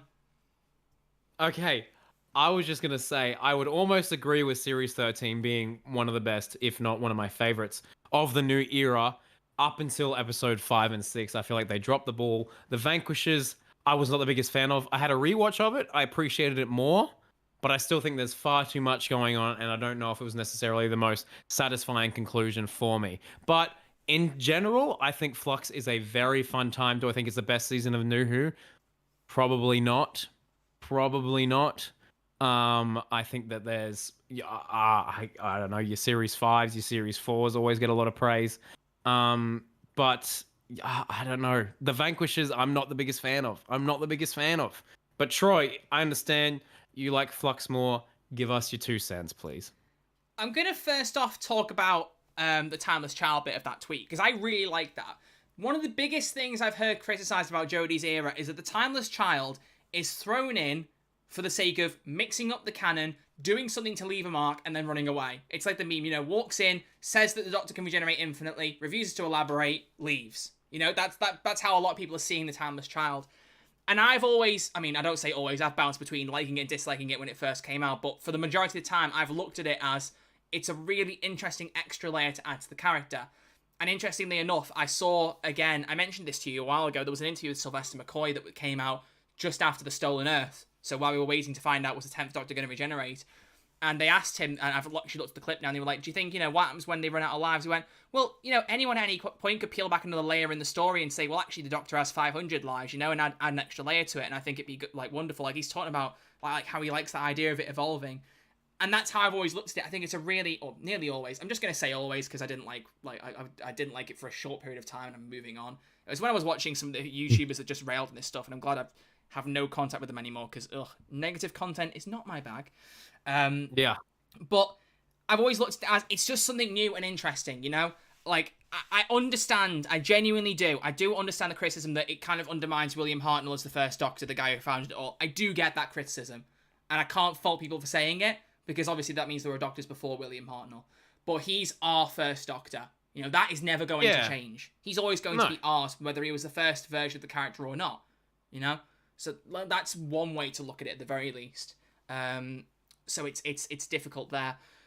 But for me personally, I like that it adds a bit more to the canon. It adds a bit more to the story, and it develops the Doctor a bit more. Does it kind of make them a bit more kind of godlike? Yes. I've just stopped my mic. It does in a small way ruin the finality of regeneration in a sense, because any permanent threat the Doctor could just regenerate, but not always, because it has been argued sometimes he can be killed before regenerating, so there is that. But I don't think that then makes the Doctor kind of like tally-ho, gung-ho about I'll just get myself killed to solve the day, because their whole personality dies. It is like somebody dying, regardless of the fact that they regenerate. If the 13th Doctor dies and then regenerates, the 13th Doctor's gone. Apart from David Tennant, because they're just ringing him back as the 14th, but that ruins my point. So I feel like I get the criticisms, but I've really liked it as a concept, and I think it's interesting. The criticism, I'm taking age to get to the point, sorry. The criticism that I'm seeing the most is that we're not getting everything answered in the series. We're not getting all of the answers. What is the division? How has it all worked? What does this mean? What is the truth? How many Doctors have there been? And Chibnall has said that he doesn't know himself. He introduced it as a thing to leave it open, and he didn't want to answer it himself, and people got mad at him for that. That there was no planning. I like it. I genuinely like that he hasn't got all the answers. It's such a Moffat thing. Yeah. I like that he's left it open. Kind of forgotten that Moffat is a key example of making it up along the way. Do I think Moffat has stronger episodes overall? Probably. Look at the IMDb list of top 10 episodes. The man's a freaking genius. But I mean, I for the Chibnall era in general, we don't have to spend too much time on it. I think it's fun. It's great, and if you don't like it, hey, guess what? Russell's back, so exactly. We're fine. Yeah, I feel like the way that Timeless Child was handled in those 2 episodes, I really liked. There was kind of this concept of, all your memories are locked away. Do you want them? Will they change you as a person? Do you want to know the truth? And again, it's difficult to comment because people are saying, oh, has the Timeless Child thing been wrapped up? Maybe, maybe not. We don't know what's happening in the Centenary. We know that she's dumped the fob watch at the bottom of the TARDIS. Is that going to stay there for future Doctors, maybe? We don't know. We honestly don't know. This could be an ongoing thing for a long time. We really genuinely don't know. But to sum up Flux as a whole, I love the idea of a 6-part story. I love the whole series with one story. As do I. And I personally think that was really well done. It's not that different realistically from a series like Series 1 where you're setting up Bad Wolf right the way through. You maybe, except with this, Bad Wolf is a big thing at the start of the series. Like, if it was equivalent, Bad Wolf would be a big thing at the start and the end, like the Flux was. The Flux showed up big at the first episode, was mentioned a lot in the 2nd to 5th, and then was big again in the 6th mainly. So it's not entirely dissimilar from a series plot device that Russell Davies would use. So yeah, like it doesn't feel like that different, but I like the structure. I like that we got to focus on some different villains. I'm glad we got the Sontarans back fantastically. The Weeping Angels, Village of the Angels is just fantastic. And I know I'm biased, but I love that it was set in Liverpool for a good chunk of it. That was a big thing for me. That doesn't make it a better series for me. That's very just something I like personally. But I like the Vanquishers. I think it does probably throw itself in a bit too deep with the 3 Jodies bouncing around to try and solve all the problems. That's definitely a plot device of, we've got too much stuff in the air, we need 3 Jodies to crack this. Like, it screams that, but I don't mind it. Like, I can see the issue, but I also just don't care. So it's difficult. But is Series 13 the best series of New Who? No. Is it one of my personal favourites? Yes. I honestly love Flux. I really like that series. So, I like that. And Eve the Daleks does slap, and Legend of the Sea Devils, there are people that do really like that episode. I mean, we kind of were more on the average side of it. I think it was a good episode that just could have been a lot better. With a bit more runtime and a few things changed, without Sea Devils Mario jumping. Boing. Or calling the Doctor very rude 4-letter words. Yep. What was that noise? Good grief. So that was a very long, elaborate attempt to say that I like Jodie's era. So there you go. Let's go. Let's move on. Right. Let's go for a couple of the big takes. We've got 5 of them. Smash them. So, smash them. So I'm reading the next one out now, aren't I? Is it me? Yeah. Yes. Okay. Pick a number between 1 and 5 for me to read out. 1. Oh, yeah. This is the one you sent me. Okay. So resize. I've had to blur this because we don't swear on the podcast. Probably didn't matter, but I was like, let's just be safe. Because he termed In the Forest of the Night as its swear word rhyming equivalent. But Aidan Green has said In the Forest of the Night is fun, but also bad, but still fun. What do we think? Oh, he's left the room. Also, notice this is a screenshot from Crispy's computer because he's got the downvote button. For some reason, I don't have that on mine. Why has Twitter got downvoting now? Why does everything have to be at each other's social media sites? Why? I don't get it. I should have downvoted that, mate. Yeah, well, look, In the Forest of the Night is not a good episode. Let's be real. I've always said, is there an episode of Doctor Who that I ever actually don't like? The only 2 episodes or 3 episodes that I have genuine kind of like distaste or just don't like are Fear Her, In the Forest of the Night, and Orphan 55. Orphan 55 there's actually a hot take if I can find it very quickly. There was one that summed this up. Let me find it very quickly. I'm going to see if it might pause the screen for you. But someone summed it up really, really well, and I think we skipped over it. Can I find it really quickly? Please tell me it's really close. I don't see it. That's annoying. They basically said... some digging if you want. They said that Orphan 55 was a fairly decent episode of Doctor Who up until the last 5 minutes.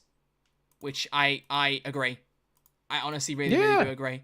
Because it's, as I've always said, it's that last thing of saying that, it's only one of the possible futures. No, it's not. That is not how Doctor Who works. Unless you go back, I've said this before, unless you go back and make a conceited effort to change something, that is the future. That's how it's going to work. Because you've landed in there, that's the way it ends up happening. You've got to change something in the show for it to not be the future.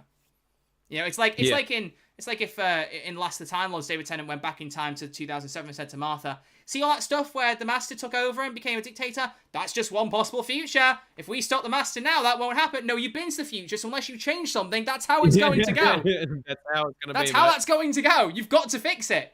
So that's the only reason with that. Can I say something while we're just... Oh, sorry, it just came to my mind. While we're on the topic of Orphan 55... Can we please get some bennies in the chat real quick? Why? Get me lots of bennies in the chat. Why? Give me lots of bennies in the quick. Troy doesn't like it. Give me lots of bennies in the chat. Go spam away. it. Spam it. But to Thank conclude you, Forest of the Night, we don't really said much about it, but I disagree.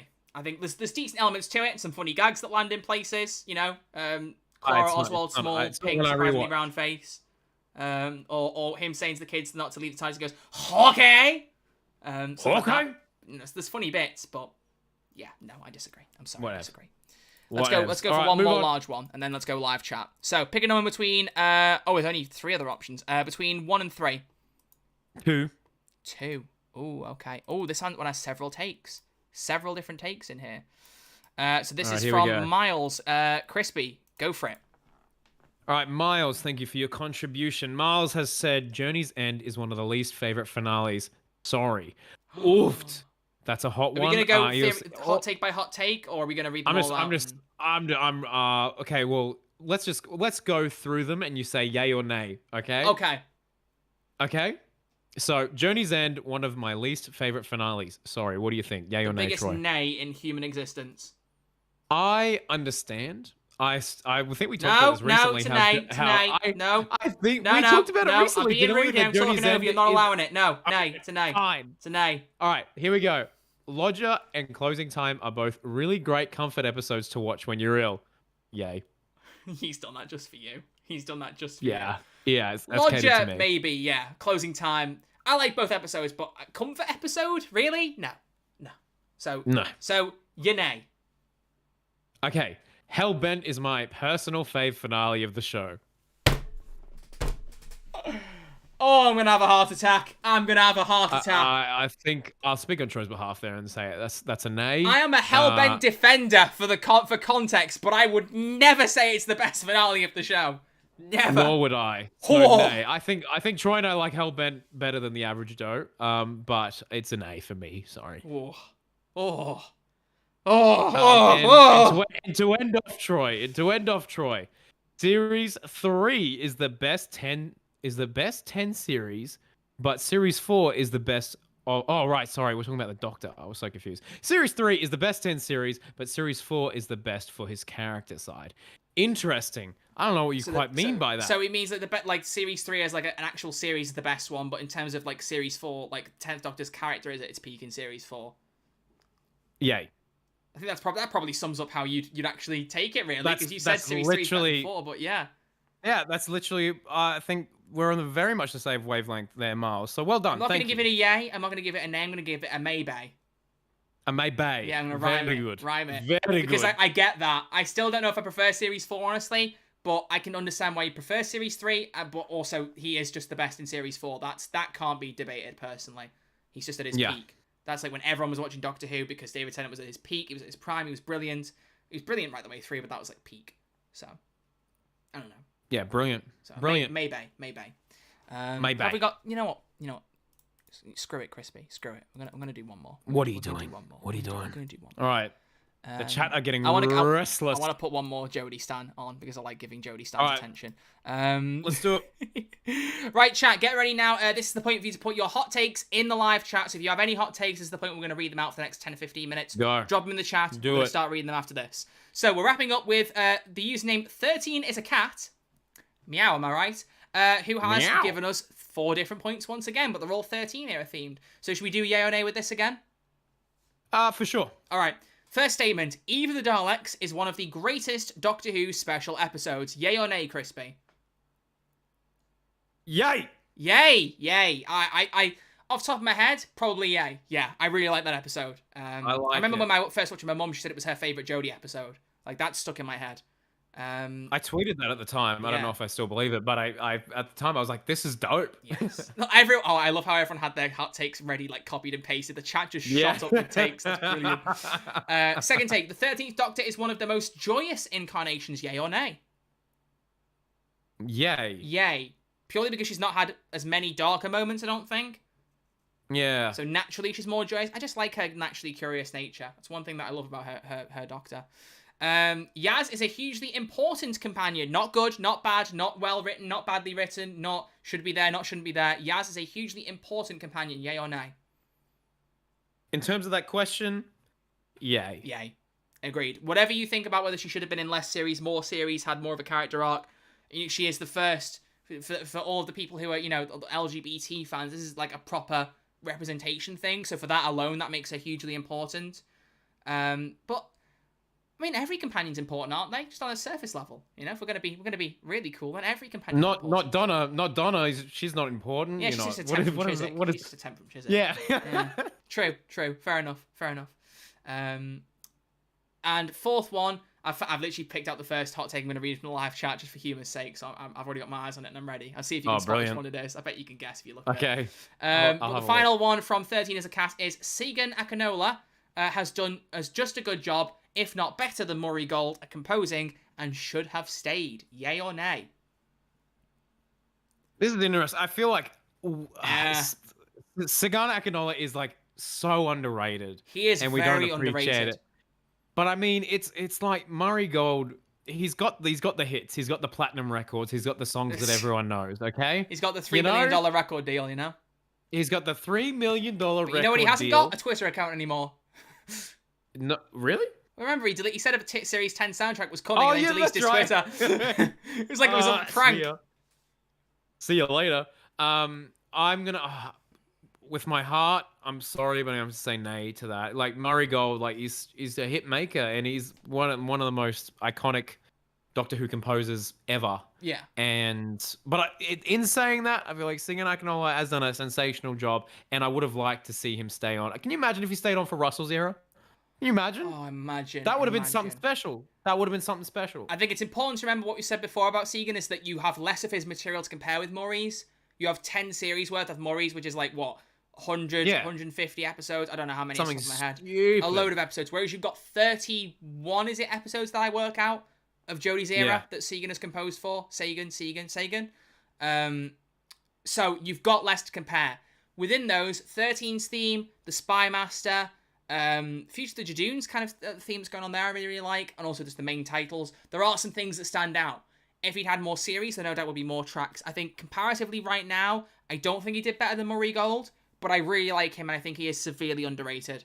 100%. Should have stayed, though.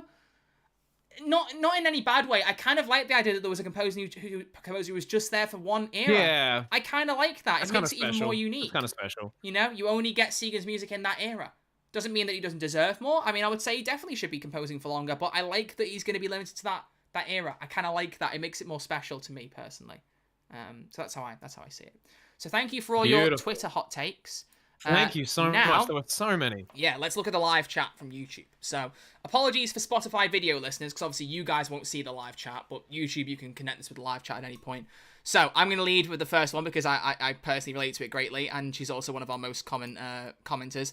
The one Thai lady's hot take is, I don't want Whittaker's era to end. Not a hot take, very true, very relatable. I'm going to go cry now, thank you very much. Okay, Crispy, what's your first hot take from the live chat? All right, this is from the Three Boys Coppin. And they say, sorry, Crispy, but I think the Zygon inversion is really bad and boring, although some scenes, like the cliffhanger, which is really good. What? First of all, thank you for addressing me by Crispy. Really appreciate that. But your hot take, it's a little too hot. It's left quite a spiciness. It's like the pizza I had last night. It's burnt the roof of my mouth.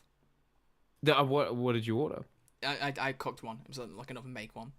Oh, and then I couldn't get it off the pizza tray. And I tried to get it off of the spatula, and it literally was stuck to the tray. It was a whole thing. That sounds horrible. Yeah, it was a whole but thing. No, it's apparently as bad as the Zygon invasion. I think that two-parter is brilliant. I think it's very well shot, and I'm not just saying that because the director is an Australian and I've met him. But flex. Sorry to flex on you like that. Sorry to flex on you guys like that. I've met Jodie. Ha ha ha ha! Peter Capaldi got me a Christmas present, bro. Yeah, no, I can't top that. Fair enough. Yeah, exactly. So Three Boys Coppin, thank you, but it's a hard nay for me. Yeah, that's a nay. That's a nay. That's a nay. Okay, let's have a little bit of a look through. We've got loads. There's so many. There's a lot here. Where do I begin? Rachel Semler has said, Waters of Mars and A Christmas Carol are episodes where I despise the Doctor and see them as a villain. Also, Hellbent would have been perfect if Clara died in the end after 12's memory loss. So, okay.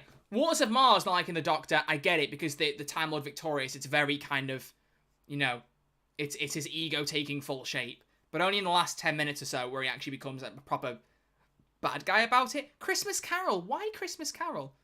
Because he's slowly killing off Abigail by releasing her every Christmas? What do you think? You love Christmas Carol. You like it more than I do. Like, what do you... I was a big fan of the Christmas Carol. I've seen, a lot of, whilst reading the chat tonight and seeing a lot of the hot takes on Twitter, I realized there's quite some, not backlash, but people are not as fond of the Christmas Carol as I thought they were. But I think it's a really cute story. I think it's really well made. I think it's beautiful. It's a very good episode, but it's not the best Christmas special. I don't think it's the best Christmas special. Voyage of the Damned, ladies and gentlemen. That's the best one. Argue with the wall. Thank you. That's the most viewed. And there's a reason for it. Okay. And her name's Kylie. Yeah, well, you would say that, wouldn't you? Yeah. Oh, Alien, what was it? Alien, what was it she said she was stood on? Alien Gravel? Oh, Alien Shops, that was it. Alien Shops. Real Alien Shops. I can't do a Kylie accent, but you get the point. But yeah, so Waters of Mars I kind of get for the last 10 minutes. Christmas Carol is more difficult, but also Hellbent would have been perfect if Clara died in the end after 12's memory loss. So Clara dies in Face the Raven. You bring her back in the last episode for 12 to forget her, only for her to die anyway. What would be the point of 12 losing his memory then if she's just going to die either way? Or, oh wait, do you mean after 12 forgets her, she just immediately goes back to die? Is that what you mean? I was thinking you meant just died, like, again. Right, yeah. No, that makes more sense. I think that's where they were going with it. Yeah. And I kind of agree with Moffat that. does have a habit of undoing his deaths and kind of giving them happily ever afters, which I know a lot of people hate. Yeah. I personally, not everything has to be dreary, Not everything has to be How I Met Your Mother's ending, Which I did like. I didn't mind it, but could have been better. Definitely. I didn't mind it. It's a hot take. It's a hot take. Troy, I've got one. Go on. I've got one. You're gonna like this one. You're gonna like this What's one. the username before you read it? It's Doctor Who Boy 14. Okay, I was looking at a different one. Right, Doctor Who Boy 14. All right. Get to it. You ready? It ties into last week's episode of the podcast very nicely, and if you haven't listened to it, you definitely should. Where even is it? Oh, actually, just an add-on. Rachel Semler said because he purposely changes the guy's life in Christmas Carol. That's fair. That is a bit of manipulation, actually. I'll give you that. Yeah. No, that's fair. That's actually a really good point. Oh, I found DW Boys. Go for it. He's lagging, ladies and gentlemen. Just give him a moment. He's having an Australian internet moment. Hang on, I'm lagging. Oh dearie. Ladies and gentlemen, welcome to live internet problems. Insert elevator music here. Am I here? You're there. Am I here? Am I back? See, this is what I have to put up with. Oh, chat. beautiful. This is what I have to edit out all the time. I know. This is the reality. Australian internet, all right, man. Here we Australian go. internet. All right, go. Here we go. Dreamland is better than most Series 11 and Orphan 55. Oh my goodness. That's a hot take. That is like Give me a second. Nope. We are burning up. We need some SPF 40 plus on our faces right now. Sorry, I'm getting I'm burnt. trying to keep it I'm getting burnt from every which way. Oh boy, Troy has really taken this one. Oh, it's made me retch. Oh boy. Oh boy. Ooh, I've actually made myself feel a bit sick just doing that for a bit. No, absolutely not. Absolutely not. Orphan 55 I railed on a lot when it came out. As an overall episode, it isn't that bad. It's the ending that annoys me. Dreamland is the biggest example of wasted potential I've ever seen in Doctor Who. There's so much wasted potential and rushed through an awful pacing in Dreamland. There's a lot they could have done. Oh, so no, I'm sorry. And Series 11 has some great episodes. Woman Who Fell to Earth, Demons of the Punjab, Kablam, It Takes You Away, Rosa. there's some really good episodes in there. So most of Series 11, no. If you'd said, like, just better than maybe... The Ghost Monument is getting more love these days. I was never the biggest fan of it. The Ghost Monument, or like, better than Ranscore. Ranscore, I go, you know what? Maybe I'll allow you that. Maybe I'll pass you that one. Fine, but... Yeah. But yeah, so I don't know about that. Let's move on very quickly. Let's move on. I'm honestly just wondering in my head, I think if we wrap about 2 o'clock for the episode, I think the episode will have been about an hour and 40 long. 100-minute episode. Do you think our audio listeners can handle that? Probably not, but we'll see. Do you not think so? Oh, okay. All right. Oh, no, they'll be fine. They'll be fine. They'll live. Okay. Let's pick out something new. I did see one earlier that I wanted to just kind of pick out, but I think I've lost it now because there's so many comments. Who TV? I'm just focusing on the Jodie ones. I'm showing my hand here. Who TV said Jody's run is better overall than David Tennant's. I mean, I don't think we need to spend much time on this. I think we could both yay or nay it. I absolutely adore Jodie Whittaker. She is one of my favorite doctors, and there are some episodes in this era that I absolutely adore. But I have to be honest with you, that's a nay for me, personally. You're really in thought about that, aren't you? It's a nay. The nay from me. It doesn't mean her is much worse or anything like that. Like, as you know, my top 3 doctors are 10, 12, and 13 in any varying order of any day, really, to be honest with you. But like, I don't rate Jodie's era above David's, unfortunately. I just don't. David's era to me was peak Doctor Who in terms of an era. But I also Capaldi's era. I can't even say a peak era because it's all subjective. You know, it is all subjective. It's all very subjective. But like, if you ask me episodes I go back to watch more than anything, at the minute it's David and Jodie episodes. I do go back to some Capaldi's, but at the minute it's a lot of those. So it could be, you know, it's a fair point, but I'm not so sure. Crispy, throw us another one. All right, this one is from Charlie Hutchings, and he says, "Hot take: Blink is overrated. I personally never really liked it. Future Weeping Angel episodes are better in my opinion." Wow, that is the complete opposite of the common consensus, which, if people don't know, the common consensus is that Weeping Angels get worse as they go along. Hopefully, Village of the Angels has proved that theory to be absolute trash. I think it has, definitely. I actually agree. I agree with Charlie. Not in Blink being overrated. I don't think it's an overrated episode. I think it is genuinely phenomenal. Beautiful. I don't know if I hold it quite as high as everyone else does, but I don't think I'd quite say it's overrated. I think it's a fantastic episode of television. But I do, in a lot of ways, prefer the following Weeping Angel stories because it explores them more, shows you different sides of them, different things they're doing, and I really like it. And people really didn't like the Statue of Liberty Weeping Angel. I think it's a bit goofy, and in concept probably shouldn't work because someone would see the statue moving fine. But if you waive that and just let it be like a big Weeping Angel monster, just suspend your disbelief for a little bit, the Angels Take Manhattan is phenomenal, you know? Yeah. No, it is a fun story. It is a fun story. Troy, really quickly, rank the Weeping Angel episode. Oh no, I was really hoping you weren't going to do that. Rank I was him quick. really hoping you weren't going to do that. This is hot takes. You got to be quick. I can't. I genuinely can't. You do it. All right. Okay. Oh, okay. Angels Take Manhattan down the bottom, and then we've got the Flesh and Stone 2-part, and then we got Village of the Angels and Blink. That was exactly how I said you were going to rank it. I wish I just said it because I bet I knew that was what you were going to do. I don't know personally. I like the Doctor going against the Weeping Angels more, and you don't see that in Blink. That's the thing that clinches Blink for me. Like, I like it as an episode of television and as an episode of Doctor Who, but you don't see them go against the Doctor really. He plays around them, he plays to their weaknesses, but you don't see it. And that's why I think one of the reasons Blink is lower for me. I think a Doctor-like story with a new villain, I know the Absolver is the same thing, but for something like the Weeping Angels that's so iconic, it's kind of like, I wish it had been more of Doctor, but it would have ruined the episode in fairness. You got some of that the great moments on the TV screen, the 17 DVDs. It's difficult. I honestly don't know how I could rate it. I hold them all at such high regard. I don't know if I'd say they just get better as they go on. So Blink, then Time of Angels, then Angels Take Manhattan, then Village of the Angels. I don't think. Village of the Angels is fantastic. I think I'd probably hold Village of the Angels at the top. I'm not sure I'd watch it more than this, but I think I'd hold that at the top as the best episode. Then maybe Time of Angels, and then Angels Take Manhattan. I don't know where I put those two, but I would put Blink at the bottom. Not because I don't dislike it. It's kind of like how I rank Doctors. I love them all, but that's how I probably order them. That's probably how I'd order them.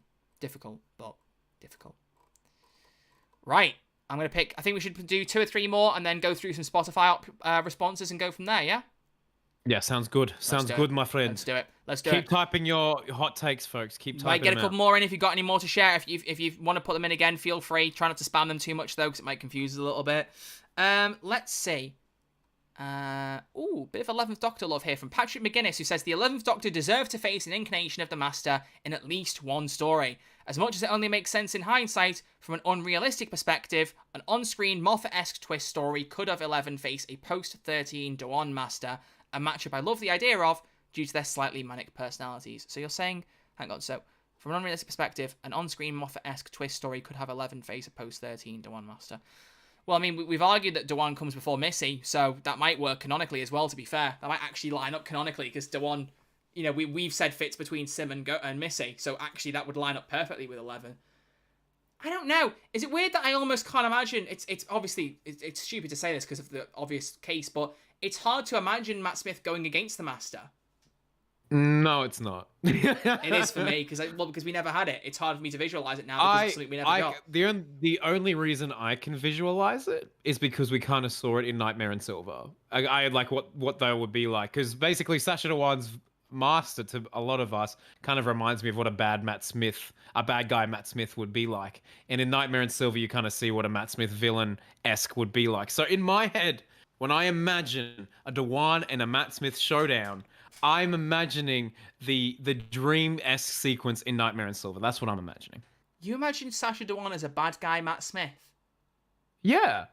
That manic energy. They've both got that manic energy. I think Matt Smith would pretty much have the exact same response if he was cast in the Master role. I think Dhawan and Matt Smith would be... Are you serious? Have you seen Morbius, bro?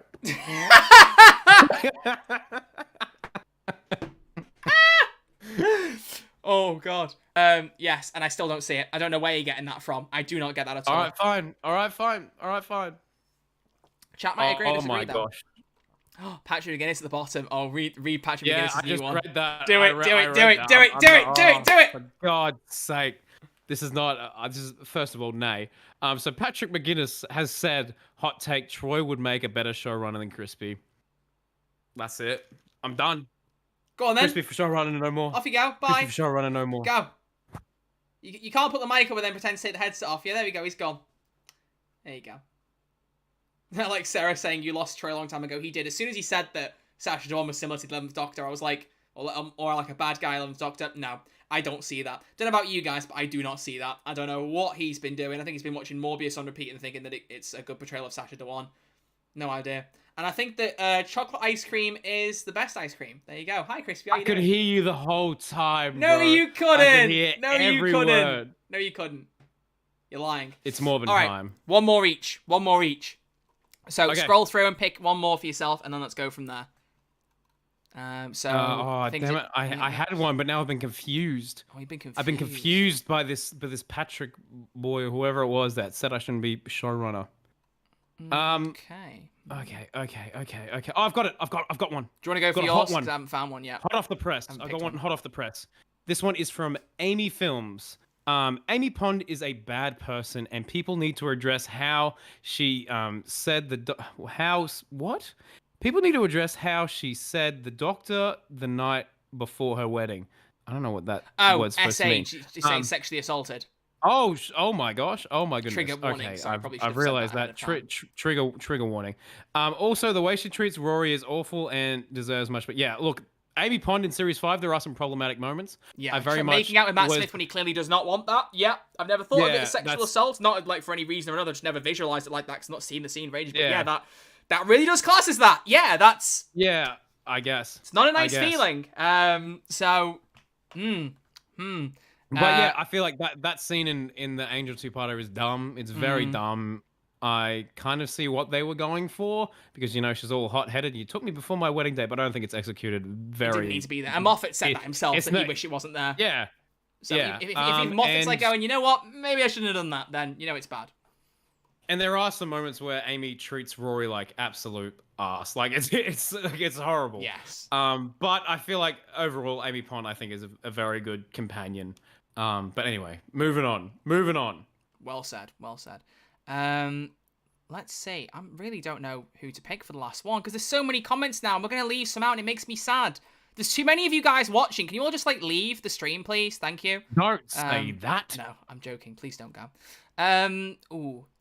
Well, you've just read out one from Amy, so I'm going to leave Amy's other comment, if that's okay. because she did leave another one. We're going to see if we can spot someone we haven't read out. What have we got? Just trying really hard to spot someone I've not read out, because we've read out a lot of different names, to be fair. Let's go with... Ooh, okay. Gaming Clips has said, in my opinion, Series 9 is the worst series of Doctor Who. Heaven Sent and Face the Raven are the only good episodes. Thoughts, opinions, Crispy? Yay or nay? I think they're the highlights of the series, definitely. Yay or nay, Crispy? This should not be a difficult question. Nay! Good man. Okay, continue. I think the opener is good. I don't know if it's necessarily great. Under the Lake two-parter, I think is severely underrated. I think those are some really cracking stories there. I think the two-parter is severely underrated. It gets a lot of flack, but I really like it. Oh, well, there you go. The Skaro twist, I love that. They go back to Skaro with Davros, and like the character exercises between Capaldi and Davros is just top tier, man. Fun. It is pretty fun. So it's good. It's pretty fun. Seeing Davros laugh, even though it's a play, I was like, what's going on? Yeah, it is good. It is good. So Girl Who Died two-parter. That I can agree is a bit weaker. Leave it. Take it or leave it. Sleep No More. Zygon. Yes, it's good. I think Series 9 is underrated in general. I think it's highly quite underrated. a good series. You know, people look at Heaven Sent, but they don't talk as much about some of the other episodes. I don't think it's literally. Season. I don't really think that. Right, we're gonna dash through. Pardon me. Some Spotify responses. We're not gonna have enough time for all of them.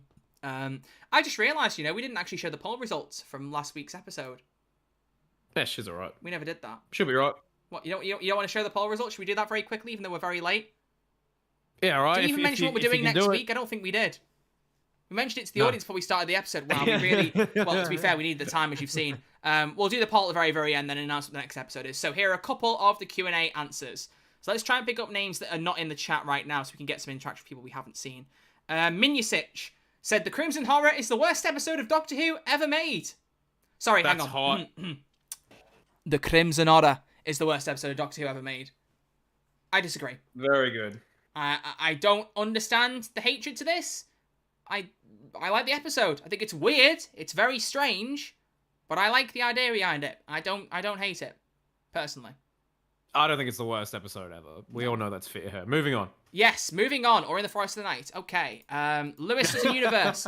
I think we should have had a female/non-white Doctor way earlier than we did, and it should have happened after Tennant through, though Smith, Capaldi, and Whittaker are amazing, and I'm sure Gatwa will too. Well, yeah, I mean, it should always be about casting the best actor, and, you might say, were Smith and Capaldi and Whittaker the best actors at the time? We don't know that. Were they amazing? Yes. But I'm glad that we're kind of, if they weren't, we obviously can't assume one way or the other whether, white actors are being favoured. I mean, it's natural to assume they were being because we had 12 of them in a row, white males. But, I'm glad that we are starting to see now that we are going for more diverse people playing the role. Yeah, it's definitely. Nice to see it open up. Because whether or not behind the scenes they've always looked at it like that, it's never come across in their choices. That's the best way to look at it, Yeah, well said. Nice rosy way of looking at it, Yeah. Okay.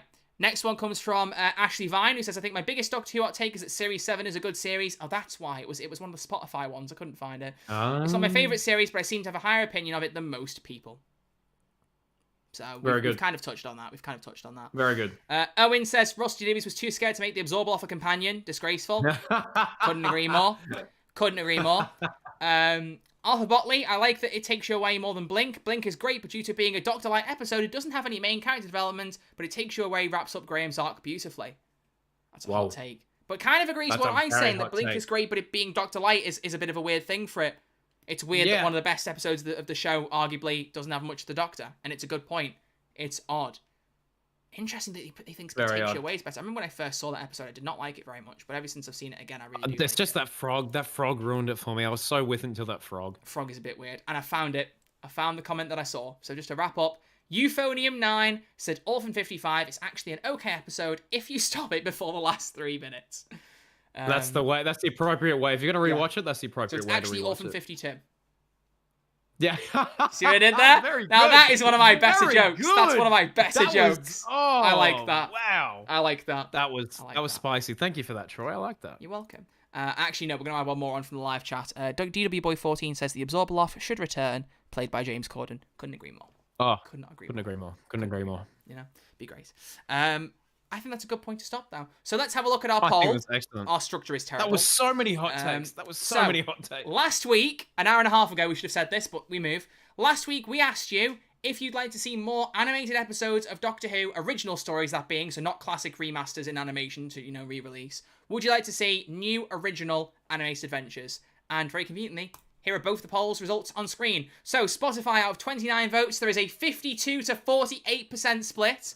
So very, very 50-50. But on YouTube, out of 82 votes, it is dead on 50-50. In both polls, we are almost neck and neck, bang in the middle. Half the people want more, half the people would rather not.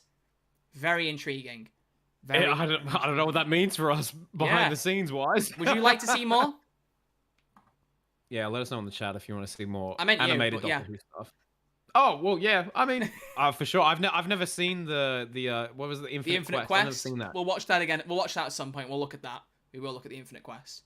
We'll have to say watching David Tennant's better animated episode. Hopefully. Yeah. All being well. I like that. Well. I like that. But that is going to wrap up this week's episode. So next week, ladies and gentlemen, before we sign off, and remember, YouTube audience will hang around for a little bit after we finish, so don't everyone disappear, because we will still be here. Sorry, audio listeners, you're not getting that. Go watch the video version on YouTube. But we're going to next week be talking about our favourite episodes once more. It's one of the topics we want to revisit and do a part 2, and it's been long enough that we can do that. So we're both going to have to go back and listen to that episode and remember which ones we said so we don't tread the same ground. It's actually homework, Crispy. We've both got to do that. Yeah. So we're going to talk about our favourite episodes again, and now because we're a slightly bigger podcast, there's more of you here in the YouTube comments this video, so live chat people, please leave it in the comment section, not the chat, so we can look back at it easier later. But on Spotify, there'll be a Q&A, and Twitter, you can hit us up the usual places. As always, let us know what your favourite episode or episodes are of Doctor Who, ideally with reasoning why, because it's good to see your logic behind it as well as just what your favourite episode is. You know, it'd be nice to see a good mix and see what people think. Yeah, I'm excited. I'm very, very excited. It'll be very, very cool. But on that note, we're going to wrap up this episode here. So, Crispy, what are your closing comments? My closing comments for this week. Just wanted to thank everyone for their hot takes. Hopefully we can make this an ongoing series. I feel like there would be demand for a part 2 There's of this. Tons we didn't look at. We could honestly do a second episode. We could do 2 or 3 out of the ones we haven't looked at. Absolutely. But no matter how hot the take, just be good to one another. That's my message. No matter how hot the take, be good to one another. Aww. Good night. Good night, Australia. Oh, good night, Australia. What about everywhere else? Yeah, I was going to say. I was like, do I not get a good night? No, that's what they say on a show here. It's called Spicks and Specs. They say good night, Australia. Anyway. Oh, okay. I wonder why. Good night, the world. I wonder why they say that. But yeah. Yeah. Very nice. So thank you all very much for listening / watching. As always, make sure you're following the podcast on audio platforms, rating it 5 stars wherever you can. Spotify, Apple, all those places. Please drop a 5-star rating. And even if you're watching the video version and you don't normally go over there, if you have Spotify, please hop on there, drop a follow on the podcast anyway, and rate it 5 stars. The more ratings we get, the better. We just hit 7,000 audio streams on the audio version, so that's truly amazing. If we have a look very quickly, I wonder how many views we've had on the YouTube channel. Let's see. 14,000 streams on the YouTube channel. So we've broke 20,000 across both platforms. So that's unreal. Amazing. So thank you all very much. It's truly thanks, guys. But we will see you all next Saturday with episode 24 of the show, where we take a look at more of our favourite episodes. So until then, thank you all very much for listening / watching, and we will see you all next week. Bye-bye, everyone. Allons-y, baby. Allons-y. And that's a wrap, live chat. There we go. So that's the episode. Well done, everyone. That might trump the last one. I think that was about 1 hour and 40. So, yeah. Wow. You guys big. like long episodes? Because that was big. It's a long episode. I'm exhausted. And do you know, I honestly just feel bad because there are so many live chat messages we did not read. Yeah, thank you guys. That was a lot. Do you want to go for a bit longer and read a few more hot takes we haven't looked at, just as a little bonus for the video? Yeah, for sure. All of you listeners, yeah. What can we look at? What can we look at? Let's just look at a couple more just to wrap up before we go. Mulaka Luke said, hot take, I don't care what the TARDIS exterior looks like. It could be a featureless blue cube, and I'd still be like, yep, looks like the TARDIS. So, not really caring about the exterior. What do you think? I mean, I don't think the BBC would ever do it because there is so much money to be made in the TARDIS icon. Yes. But, I mean, as far as it goes, I mean, yeah, I would love for maybe like a series where the Chameleon Circuit actually works. Yeah, cool. blimey. Good grief, that would be a good one. I've got a hot take here for you, Troy. Go for it. Hot take: Troy and Crispy are definitely the genuine articles. I agree. Thank you very much. I very much agree with that. Very much agree with that. No, That's I've from just Doctor spotted Who one Boy. that I really wish we'd read out in the episode. That would be really good for discussion. I'm so sorry, Hey Jay. He said Daleks are used way too much now. The last properly good Dalek story was Victory of the Daleks. Oh, that's a hot take. Which is a that commonly should have been in the railed episode. Dalek episode. And I personally really liked it. But commonly railed, like, that would have been so good. That's all right. It's in the video version now, isn't it? Because Yeah, we're it still is. here. We probably should wrap up soon because otherwise the video version's going to go past 2 hours. So we probably should wrap up. Yeah. So, yeah, let's cut off before it gets to 2 hours. But thank you all very much for watching, for hanging out. It's been a great time. I'm sure it has for both of us. Thank you all so much, guys. You had a good time, Crispy? I've had an excellent time. I love these live episodes. I love having it with the chat. It's so much fun. I half want to, honestly, in some ways, I want to just do these permanently live. It's getting to that point now where I I know, actually would like to just keep doing them Well, live. As I've said, I've got some stuff to pitch you, which you might be a fan of. So, Crispy has said he's got a pitch, and I quote, a pitch I've got a pitch for Series 2. I've got a pitch for Troy. I guess it's probably because, like, I came up with the podcast, he's kind of like, he has to pitch the ideas to me, because it's like, is that why you're, like, pitching it to me? Or... Troy, like, you were the one that pitched this series to me. So this is kind of your baby, and you kind of had me along, and I've been a vessel. It's our baby, Combat. It's our baby. It is our baby now, and I've been able to introduce it to my audience. We've got a very, very good thing going here. As you've seen, it's growing. And so, but as it's gone on, I listen to a lot of podcasts. I have a marketing degree, and so I've got all these ideas bubbling in my head as to where we could take this thing. Bubbling. So I don't know. Regardless, with everyone in the chat listening, keep your eyes peeled. Keep your eyes peeled because season 1, it's brilliant. Season 2, it's going to be brilliant as well. So stay along for the ride, guys. Heck yeah. Stay along for the ride. Heck yeah. And one thing we've been talking about for ages, I'm going to say it publicly on here now to out us so that we get it blooming done. Because I have about 250 gigabytes worth of video files from the last 20 episodes I haven't looked at. We're going to be doing some shorts. We keep saying we're going to make a TikTok. Because that'll be a good one to post on there to get some stuff. So we're going to make a TikTok. It'll probably be at Who's There DW again. So if anyone's listening to this and they go to try and take it, I will find you and I will absorb you into the bubble. But yeah, so we're going to do some shorts. Make sure you check those out whenever they go up because it'll be good to have more content more than once a week. But yeah, we're literally 30 seconds till the end. So we're going to wrap up now so it goes just past 2 hours. So thank you all very much for listening/watching. Whatever you were doing when you watched this live, we really, really do appreciate you, and we'll see you all. So it'll be a week on Saturday, it'll be the next episode. Please make sure you watch this again if you want to catch the bits you've missed, or listen on the audio platform when it comes out there. And again, like we said, if you're a big YouTube viewer, go on the audio platforms, whatever you've got, just drop a follow, drop a 5 stars, drop a comment. We should check. I think on Apple they can leave reviews for podcasts, can't they? Yeah. So, they certainly can. Are there any reviews that we can see for Apple? We should look into that and read some out. I wrote one. I think I'm the only one. I wrote one. So anyone on Apple phones, Crispy Pro. go on there and actually write a review of the podcast. We might read it out either next week or at some point soon if we can get it handy. That'd be a cool thing to get to do. Right, I've literally got a proper outro set up like the YouTube video, and hopefully I'll be able to add an end screen over it once this live stream's processed. So we're gonna wrap up here. So I'm gonna ask that we're both gonna be quiet and let the outro roll out. So thank you all very much for watching, and we'll see you all very soon in the new episode. We really appreciate you all hanging out. It's been a really good one. And take care, guys. everyone. So here we go. Outro is rolling. And yeah, we'll see you all later. Peace, everyone.